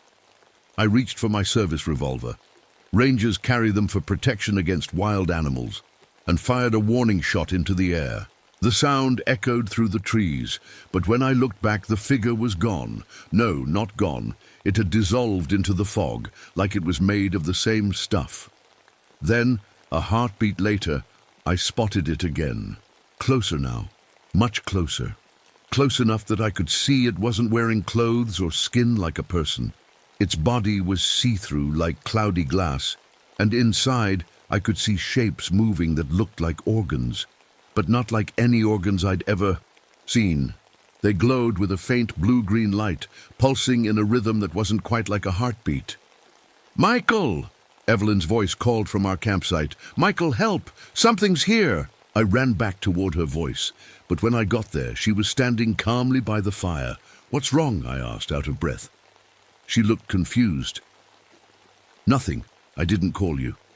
A chill ran down my spine as I realized what was happening. The thing in the mist could copy voices. A moment later, I heard my own voice calling from the forest. "Evelyn, run this way, quick!" Her eyes widened. "That sounded exactly like you." "Don't listen to it," I said, grabbing her arm. "Whatever you... Here, stay with me." We decided to follow a stream, hoping it would lead us to a landmark we recognized. As we walked, I noticed something strange. Wherever the mist creature passed, plants died. Trees that had been green and healthy turned gray and dried up like all the water had been sucked out of them. But I also noticed something useful. The creature wouldn't cross the stream. It stayed on one side, pacing back and forth like a tiger in a cage, watching us walk away on the other side. "It can't cross running water," I told Evelyn. "We'll be safe as long as we stay near the stream." That worked for a while until the stream ended at a large clearing. As we crossed the open space, the fog rolled in, thick and heavy. Suddenly, I saw multiple copies of Evelyn walking in different directions. "Stay where you are," I shouted, but I couldn't tell which Evelyn was real and which ones were copies made by the mist. "Michael!" Her voice came from 3 different directions at once. "Don't move," I said, trying to figure out which one was really her. "The real Evelyn. Tell me something only you would know." "You have a scar on your hand from when you tried to save a raccoon from a trap last month," one of the Evelyns said. I moved toward that voice, but another fog shape that looked just like me stepped between us. "Don't trust it," the fake me said, using my exact voice. "I'm the real Michael." I could see Evelyn's face, the real Evelyn, filled with confusion. She didn't know which of us to believe. "Run to the rocks," both of us shouted at the same time. She hesitated, then turned and ran in a third direction entirely, toward a cave entrance in the side of the mountain. I felt my stomach drop as I remembered the old maps of this area. The native people had marked that cave with a warning. They called it the Devouring Place. The creature was herding us exactly where it wanted us to go. "Evelyn!" I shouted, running after her. "Stop! Don't go in there!" But my voice was swallowed by the thickest fog I'd ever seen. It was like running through white soup. I couldn't see more than a few feet in any direction. Every time I thought I was getting closer to Evelyn, her voice would come from somewhere else. "Michael," she called, "where are you? I can't see anything." "Keep talking," I yelled back. "I'll follow your voice." But there were too many voices. Now, echoes bouncing off the mountainside, the creature mimicking both of us, and our real voices getting lost in the mix. I stumbled through the fog, my hand outstretched, when my foot hit something soft. I looked down and froze. It was a backpack. Next to it lay the camera we'd found, and beyond that, I nearly threw up when I saw them. Bodies, the missing hikers, but they didn't look like normal dead people. They were dried out, like all the water had been sucked from them, their skin pulled tight across their bones. Their faces were frozen in looks of pure terror. "Evelyn!" I screamed, no longer caring if the creature heard me. "We have to get out of here now!" Her real scream cut through the fog, not a call for help, but a sound of pure fear. I ran toward it, tripping over roots and rocks. When I finally found her, my blood turned to ice. She was backed into a corner of a small ravine. The mist creature towered over her, its see-through body now more solid than before. It had her pinned against the rock wall, and part of its body was melting into her, like it was trying to absorb her. Her screams became muffled as the mist covered her mouth. I had nothing but my gun, which I knew wouldn't help. Then I remembered Evelyn's equipment. She carried a special UV lamp to study her lichen samples in the field. I dumped out her backpack, frantically searching until my fingers closed around the lamp. I switched it on and pointed it at the creature. The effect was immediate. Where the purple light touched its body, the creature solidified and seemed to shrink back in pain. Its body made a high-pitched whining sound, like steam escaping a kettle. I waved the light back and forth, driving it away from Evelyn. She slumped to the ground, pale and shaking, but alive. "Fire," I said, helping her up. "It doesn't like the light. We need more."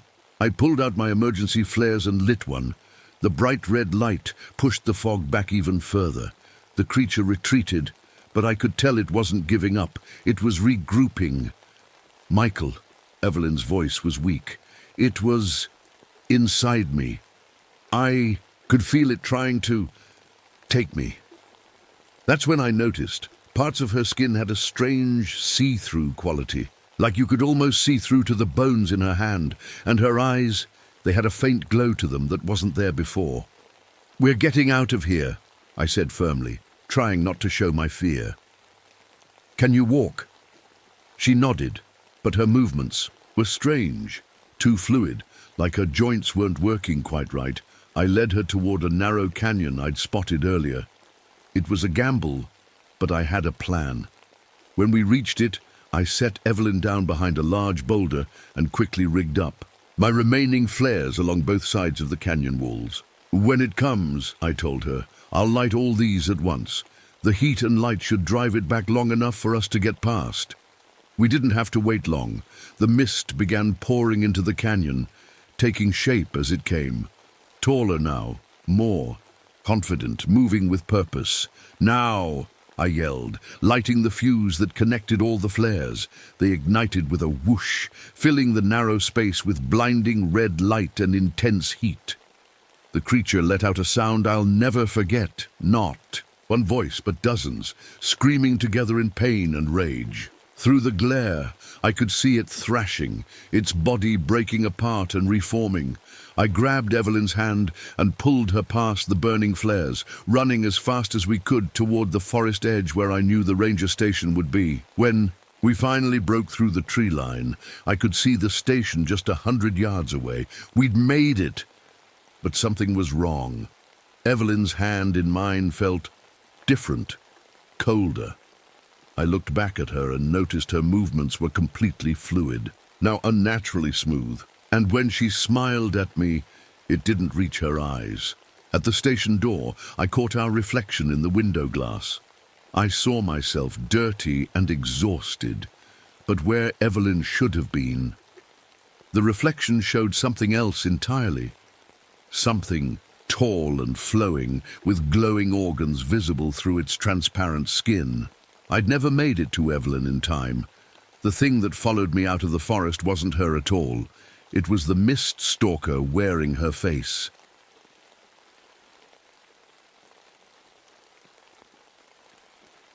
My name is Marcus Delgado. I've been a ranger at Redwood National Park for almost 20 years now. Just turned 47 last month. The giant trees have been my home longer than anywhere else I've lived. I know every trail, every creek, and most of the animals that live here. At least, I thought I did. It was a cold autumn morning when everything changed. I woke up while it was still dark, like I always do. My small cabin was chilly, and I could see my breath making little clouds in the air as I got out of bed. The first thing I did was start the coffee pot. The familiar bubbling sound was comforting as I spread out the reports on my kitchen table. That's weird, I mumbled to myself, looking at the papers. We'd been having strange shaking in the ground near the northeastern part of the park. Not big earthquakes, but something was definitely off. The old redwoods don't like being disturbed. Those trees have stood for thousands of years. Some were growing when knights were still fighting dragons in storybooks. I traced my finger over the map where all the shaking had been happening. It was right along the edge of the park, where those greedy logging companies have been trying to cut down trees. They're not supposed to touch the old ones, the ancient giants that have been alive for centuries, but I've caught them sneaking over the line before. The coffee was ready, and I poured myself a big cup, adding just a splash of milk. Nothing beats that first sip in the morning. I folded up the map and put it in my backpack, along with my water bottle, some trail mix, and my ranger gear. I needed to check out what was happening with those tremors myself. As I hiked into the forest, the morning light was just starting to filter through the massive trees. Normally this is my favorite time of day. The mist hangs between the huge trunks, making everything look magical. But today, something felt wrong. It took me a minute to figure out what was bothering me. Then it hit me. The forest was completely silent. No birds singing their morning songs, no squirrels chattering and jumping from branch to branch, not even the buzz of insects. Just nothing. Like the whole forest was holding its breath, waiting for something. I've been a ranger long enough to know that when the animals go quiet, there's usually a good reason. Maybe a predator nearby or some kind of danger. I kept walking, but my hand stayed close to my bear spray, just in case. After hiking for about an hour, I found it. One of the oldest redwoods in this section, at least 300 years old, was lying on the ground. This wasn't right. These trees don't just fall over for no reason. Their roots go deep, anchoring them against storms and floods. This tree looked like it had been yanked out of the ground by some giant hand. The roots were exposed, dirt still clinging to them. All around it, smaller trees were broken and bent, like something massive had moved through here. I kneeled down to look at the ground, and that's when I saw them. Footprints, but not from any animal I'd ever seen in these woods. They were huge, about 22 inches long, and shaped like a human foot, but much, much bigger. I could see 5 toes clearly pressed into the mud. Whatever made these prints must have weighed hundreds of pounds.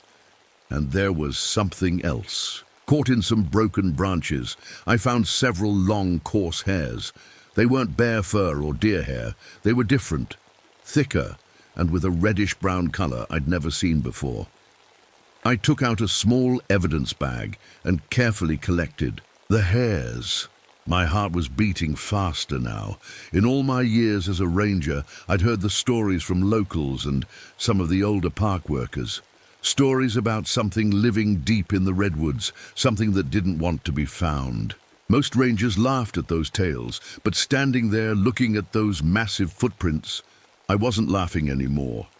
I needed to call this in to headquarters right away. Whatever happened here wasn't natural, and it wasn't safe. I pulled out my satellite phone and started to dial, not knowing that my entire life was about to change forever.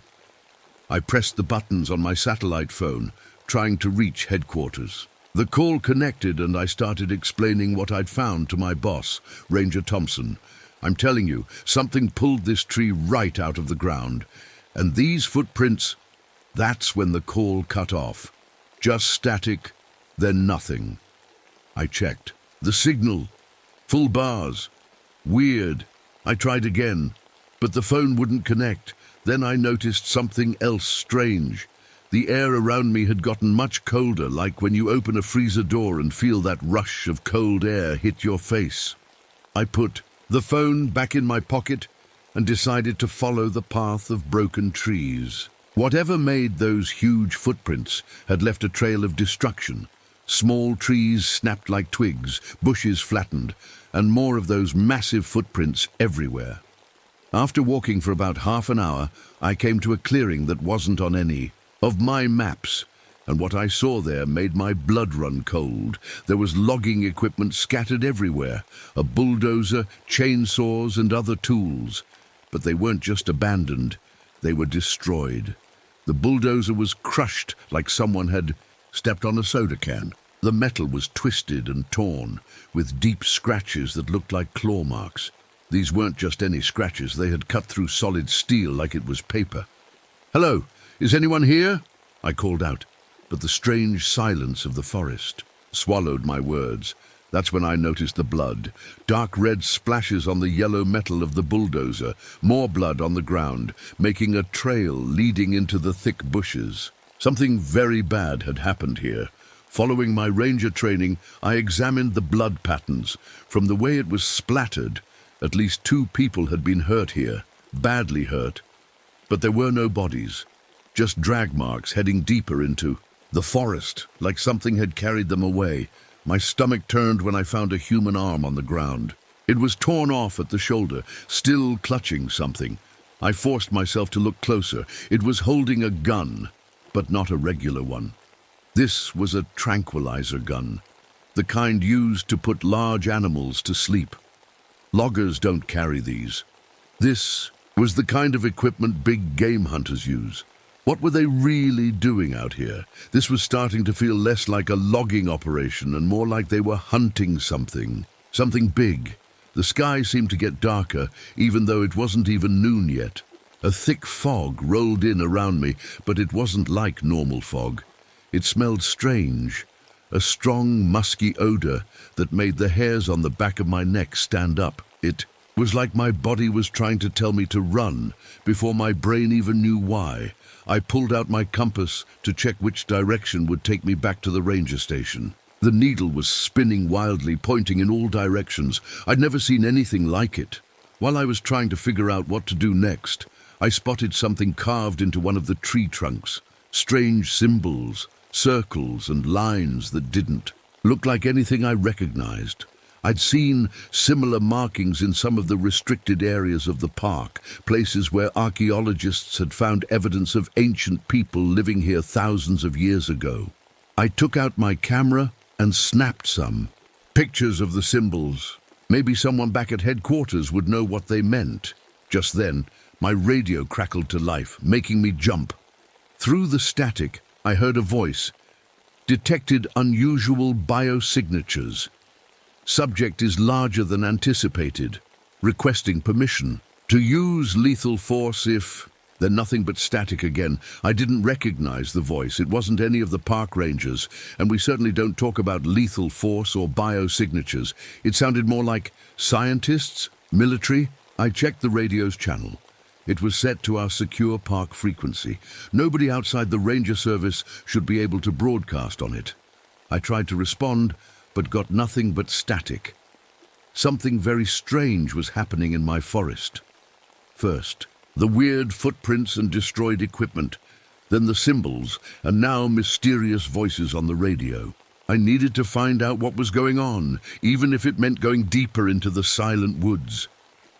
Little did I know, the forest was watching my every move, and I wasn't the hunter here. I was being hunted. I pushed deeper into the forest, following the trail of broken branches and strange footprints. The fog was getting thicker, making it hard to see more than 20 feet ahead. Every sound made me jump. The crack of a twig, the rustle of leaves. But the weirdest thing was how few sounds there actually were. This part of the forest should be alive with noise. After about an hour of careful walking, I spotted something through the trees, flashes of bright color that didn't belong in the forest. As I got closer, I realized it was a camp, but not a camping spot that any hiker would set up. This looked more like a research station. There were 4 tents, all torn to shreds. Equipment was scattered everywhere, like the people had left in a big hurry or been dragged away. I found expensive-looking computers smashed on the ground, cameras broken into pieces, and scientific instruments I didn't even recognize. "Hello? Anyone here?" I called out, but got no answer except my own voice echoing back. I spotted a leather-bound journal half buried in the dirt. Picking it up, I brushed off the mud and opened it. The handwriting was neat at first, then got messier and more frantic in the later pages. Day 3. We've detected unusual brainwave patterns emanating from the oldest trees in the sector. Dr. Wilson believes the redwoods might be creating some kind of telepathic field. Sounds crazy, but our equipment doesn't lie. I flipped through more pages, my hands starting to shake as I read. Day 7. 3 team members reported the same dream last night, being watched by something in the forest. Coincidence? Day 12. The equipment keeps picking up movement around the camp, but we can't see anything. The motion sensors go off, but the cameras show nothing. The final entry made my mouth go dry. It knows we're hunting it. Whatever lives in these woods, it's not just running on animal instinct. It's smarter than we thought. It can see through any eyes in the forest, birds, insects, even the trees themselves somehow. God help us. It's watching us right now. The page ended with a dark smear that looked horribly like blood. I put the journal in my backpack, trying to make sense of what I'd read. A scientific research team in the park? I hadn't heard anything about this. No permits had been issued as far as I knew. As I looked around the destroyed camp, something strange caught my eye. My reflection in a puddle didn't look right. For just a second, I thought I saw something huge standing behind me in the reflection. I spun around, heart pounding, but there was nothing there. The same thing happened when I glanced at my watch. In the shiny face of the watch, I saw the outline of a massive, hairy figure towering over me. But when I looked up, I was alone. I needed to get out of here. I pulled out my map and compass, but something was wrong. According to the compass, I'd been walking in circles, even though I was sure I'd been moving in a straight line. The trails seemed to be changing, leading me back to the same spots over and over. My head started pounding with the worst headache I'd ever felt. Strange images flashed through my mind, pictures of men with axes cutting down ancient trees, hunters with guns tracking something through the forest, scientists setting traps. These weren't my memories. It felt like someone was forcing them into my head. I stumbled forward, just wanting to find my way out, when I heard the sound of running water. Following it, I came to a small waterfall I'd never seen before. And I thought I knew every inch of this park, Behind the falling water, half hidden by the splash and mist, was the dark opening of a cave. The rocks around the entrance were carved with the same strange symbols I'd seen on the trees. Something pulled me toward that cave. Not a physical force, but a feeling, like I needed to go inside, like something was calling me. The sun was getting low, and common sense told me not to enter a strange cave so late in the day. But I felt like if I didn't go in, I'd never find the answers to what was happening in my forest. I clicked on my flashlight, took a deep breath, and stepped through the waterfall into the darkness beyond. The air inside was surprisingly warm, unlike any cave I'd been in before. And as my light swept across the walls, I gasped at what it revealed. The cave walls were covered with paintings, ancient ones showing human-like figures standing next to much larger beings. The large figures were painted in red ochre, with long arms and huge feet. Some of the paintings must have been thousands of years old. I moved deeper into the cave, my flashlight beam dancing across the walls. The farther I went, the stronger. A feeling grew inside me, the feeling that I wasn't alone, and that whatever was with me in this cave had been waiting a very, very long time for someone like me to arrive. My flashlight beam swept across the cave floor, revealing something. That made me stop in my tracks. Scattered everywhere were objects that didn't belong together. An old rusty helmet that looked like it was from Spanish explorers hundreds of years ago, gold mining tools from the 1800s, and modern cameras exactly like the ones at the destroyed research camp. All of them were bent, crushed, or torn apart. As I moved deeper into the cave, my foot kicked something that rolled away with a hollow sound. I pointed my flashlight down and nearly dropped it when I saw what it was, a human skull. It wasn't alone. The beam of light showed me a whole wall of skulls, arranged in neat rows. Some looked ancient and brown with age, but others still had bits of flesh clinging to them. Their eye sockets seemed to stare at me, filled with the same fear they must have felt in their final moments.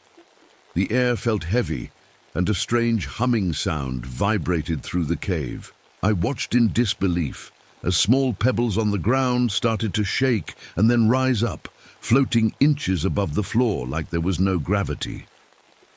I noticed the ground beneath my feet was covered with thousands of footprints, the same huge, human-like prints I'd found outside, but here they were layered on top of each other, some looking fresh, while others had hardened into the clay floor of the cave, like they'd been made hundreds of years ago. That's when I felt it. A change. In the air, like when a storm is coming. The hairs on my arms stood up, and I had the overwhelming feeling that I wasn't alone. I slowly turned around, and my flashlight revealed something moving in the shadows, something massive. It stepped forward into the circle of light, and I had to clamp my hand over my mouth to stop from screaming. Standing before me was a creature that shouldn't exist. It stood at least 9 feet tall, its body covered in thick reddish-brown fur with streaks of silver. It wasn't a bear standing on its hind legs. This thing was shaped like a human, but much, much bigger. Its muscles looked powerful enough to tear a tree from the ground. Its face was almost human-like, with deep-set eyes that glowed with an intelligence that shocked me. This wasn't just an animal. Whatever this creature was, it was thinking, watching, judging me. I stood frozen, unable to run, unable even to speak. The creature made no move to attack me. Instead, it did something even more terrifying. It reached out with its massive hand and touched my forehead. Instantly, my mind was flooded with images that weren't mine. I saw ships arriving on shores with pale men carrying weapons. I saw forests being cut down, animals being hunted to extinction. I saw the creatures, not just this one, but many of them, retreating deeper and deeper into the shrinking wilderness as humans took more and more land. These weren't just random pictures. The creature was showing me its memories, its history. It was talking to me without words. More images came, Researchers setting traps, hunters with guns searching the woods, loggers cutting down the ancient trees that these beings somehow had a connection with. I felt its anger, its fear, its determination to protect what little territory it had left. Then the connection broke as 3 more creatures emerged from the shadows of the cave. They were slightly smaller than the first one, perhaps younger, and they were carrying something, the bodies of men. I recognized the torn clothing of loggers. Their limbs hung at impossible angles, and their heads were crushed beyond recognition. I felt sick as I watched the younger creatures place the bodies on stone tables and begin to pull them apart with their powerful hands. They weren't just destroying the bodies. They were carefully removing specific organs and placing them in containers made from hollowed-out pieces of redwood. The eldest creature, I couldn't help thinking of it as the Alpha, touched my head again. This time, I understood more clearly. These beings weren't just hiding in the forest, they had power over it. The tremors I'd been investigating weren't natural earthquakes. They were created by these creatures to scare away humans who got too close to their territory. They could change the weather, creating fog and storms to hide their movements. More incredible still, they had some kind of connection to the ancient redwoods. They could see through the eyes of the forest itself. The birds, the insects, even the trees somehow helped them know when intruders were coming. Suddenly, a sharp electronic sound cut through the strange communion. My satellite phone was ringing in my pocket. I pulled it out with shaking hands and saw missed calls from a number I didn't recognize. Then a text message appeared. Security team en route. To your location, ETA 30 minutes. Stand by, it was from the logging company. They were coming here, probably armed and ready for trouble after losing contact with their crew. The creatures sensed the change immediately. The fur on their massive bodies stood on end, and they made a sound so low and powerful that I felt it more than heard it. Blood began trickling from my nose as the infrasound vibrated through my body. The Alpha creature's eyes locked with mine, and I understood the choice it was giving me without words being spoken. I could leave with a warning, or I could stay and join the wall of skulls. The ground beneath us trembled, and I knew these beings were getting ready for a fight. Somehow, they were communicating with the ancient trees themselves, using them as a kind of network to track the approaching humans. I had to make a decision that would change everything. "I'll help you," I said, my voice shaking. "I'll warn them away. This is your home. I understand that now." The Alpha Sasquatch stared at me for what felt like forever, its deep eyes searching mine for any lie. The ground trembled harder, and small rocks fell from the cave ceiling. The younger creatures made huffing sounds, clearly wanting to attack the approaching humans, not trust one of them. The Alpha raised one massive hand, and the others went quiet. A series of images flowed into my mind, the security team getting closer, their guns, their radios. Then an image of me standing at the edge of the forest, warning them away. The creature was showing me what it wanted me to do. I nodded. "I'll tell them the area is dangerous, unstable ground. I'll make sure they don't come back." The trembling of the earth eased slightly. The Alpha creature made a gesture toward one of the younger ones, who seemed unhappy, but obeyed. It moved to what looked like another tunnel leading out of the cave. The Alpha touched my forehead one more time. The message was clear. If I betrayed them, they would know, and they would find me. I followed the younger Sasquatch through a narrow tunnel that sloped gently upward. As we walked, I noticed small crystals embedded in the cave walls that gave off a faint blue glow, just enough to see by. This place was older and deeper than I could have imagined. The tunnel widened, and suddenly we weren't alone. In the shadows of a large cavern, hundreds of glowing eyes watched me. An entire clan of these creatures, smaller ones that might have been children, others as large as the Alpha. They stood perfectly still, watching the human in their midst. I felt like I was being allowed to see something no other living person had seen. After passing through the cavern, we came to another tunnel that led upward. Fresh air hit my face, and soon we emerged into the forest again, but far from where I'd entered the cave. It was almost sunset now, the light turning golden through the massive redwoods. I looked at my watch to check how much time had passed, but the hands were spinning wildly, stopping at exactly 3:33 p.m. From then on, no matter what I did, it never worked again. The young Sasquatch pointed toward a trail I recognized. It would lead me to the park boundary. The creature's message was clear. Go that way. Don't look back. As I started walking, I couldn't help myself. I turned around once to look at the creature. It was already melting back into the forest, its reddish fur blending perfectly with the redwood trunks in the sunset light. I walked as fast as I could, trying to reach the boundary before the security team got too far into the forest. My mind was racing. What would I tell them? Who would believe what I'd seen? My thoughts were interrupted by the rumble of engines. Through the trees, I saw headlights, several trucks moving along the boundary road. The logging company's security team. I broke into a run, waving my arms. "Hey, over here!" A truck screeched to a halt, and men with flashlights jumped out. They wore uniforms with the logging company logo and carried sidearms.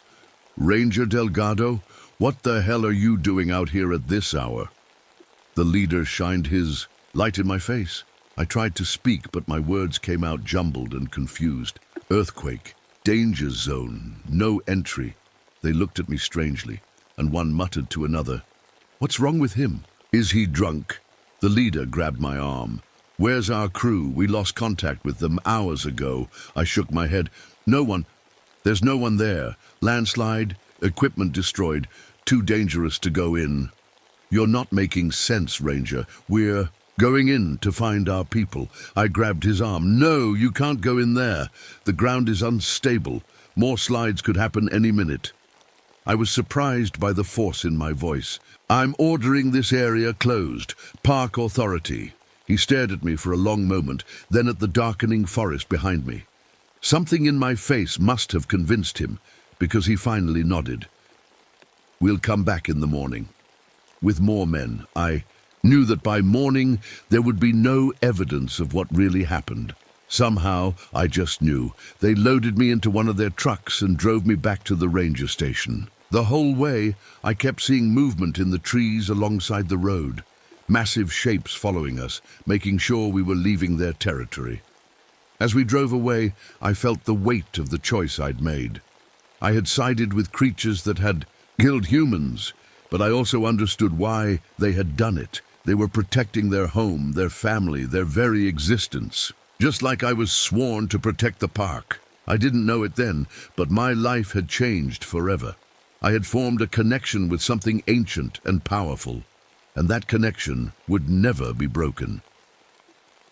The next morning, I sat in the park office, staring at the blank report form on my computer. How could I explain what really happened? No one would believe me. They'd think I was crazy, or worse, involved in whatever happened to those loggers. So I lied. I wrote about geological instability in the northeastern sector. I claimed there were toxic fungal spores in the air that could cause hallucinations. I recommended the area be closed temporarily while we investigated further. Park Director Davis read my report with narrowed eyes. "This is pretty thin, Marcus. The logging company is demanding answers about their missing men." "Trust me," I said, meeting his gaze. "That area isn't safe right now. We need to keep people out." He didn't look convinced, but he signed off on a temporary closure. "1 month," he said, "then we need to reopen it." I nodded, knowing that wouldn't be enough, but it was a start. In the weeks that followed, I tried to go back to my normal routine, but nothing was normal anymore. The hair samples I'd collected had been sent to the lab for testing. When the results came back, they'd been switched. The report said they were just common bear fur. I know I didn't make a mistake. Someone had changed them. Then there was what happened to my garden. I've always grown vegetables behind my cabin, but now the plants were growing at an impossible rate. Tomatoes the size of softballs, zucchinis that grew 6 inches overnight. I noticed it happened especially after I'd had nightmares about the cave and woke up with a nosebleed. My blood in the soil seemed to make things grow wild. But the strangest thing was the feeling I got whenever someone was planning to enter the restricted zone. My head would start pounding with the worst headache imaginable. It wouldn't stop until the threat passed. Somehow, I always knew when someone was getting too close to their territory. About a month after my encounter, the logging company decided to ignore the closure notice. They sent equipment in during the night, thinking no one would notice. The next morning, their machines were found abandoned. The workers refused to say what happened, but I saw the fear in their eyes, and I saw the huge footprints circling each vehicle pressed deep into the mud. My boss called me into his office that day. "This is getting weird, Marcus. First the missing men, now this. The company's CEO is raising hell." I just nodded. "The area isn't safe." I told them that. What I didn't tell him was that the CEO and other executives had started having problems of their own. Whenever they pushed to log near the restricted zone, they came down with mysterious illnesses. They had violent nightmares of being hunted through dark forests. One by one, they backed off. Every morning, I would find strange arrangements of stones on my porch. They formed the same symbols I had seen in the cave. I learned that they would appear before earthquakes or big storms. They were warnings, preparing me for what was coming. 6 months after my encounter, I found a manila folder on my desk marked classified. Inside was a copy of my personnel file with new notes. Subject exhibits unusual pattern recognition and intuitive threat assessment. Recommend monitoring for further development of abilities. Some federal agency had taken an interest in me, but they kept their distance, watching from afar. I think they were afraid of what I might be connected to. On the 1-year anniversary of my encounter, I woke to find a perfect circle of mushrooms surrounding my cabin. They weren't normal mushrooms. When I touched one, my fingertips tingled and my vision blurred with images of the forest from high above, as if I was seeing through the eyes of a bird. That night, I found the last page of my journal filled with coordinates written in my own handwriting. I had no memory of writing them down. Looking at them on a map, I realized they marked the location of something important, the place where new Sasquatch babies were born. The birthing grounds. The knowledge settled in me like a heavy stone. I was being trusted with their most important secret, and I knew I would protect it with my life if needed. Sometimes, on quiet nights when the moon is full, I sit on my porch and listen to the forest. Normal people hear wind in the trees, maybe an owl hooting, but I hear more now. A deep, rhythmic humming that vibrates through the ground. The sound of ancient beings moving through their territory, watching, protecting. They've accepted me as some kind of go-between, a bridge between their world and mine. I keep humans away from their territory, and they allow the rest of the park to remain open and safe. But the connection goes deeper than that. With each passing season, I notice changes in myself. My hearing is sharper. I can see better in the dark. Plants grow wild at my touch. And sometimes, when I'm deep in the forest alone, I can feel the trees talking to each other through their roots, a vast network of silent communication that's been happening for thousands of years. I've never gone back to the cave. I don't need to. They know where to find me if they need me, and I know better than to enter their inner sanctum uninvited. The world thinks Sasquatch is just a legend, a myth, and that's exactly how they want it. Their survival depends on staying hidden, staying safe from a world that would capture them, study them, destroy them. So I keep their secret, I protect their home, and in return they've shown me that there's more to this world than most humans will ever know. Ancient powers that flow through the oldest living things on Earth, connections that science can't explain. My name is Marcus Delgado. I'm a park ranger, and I guard the border between two worlds.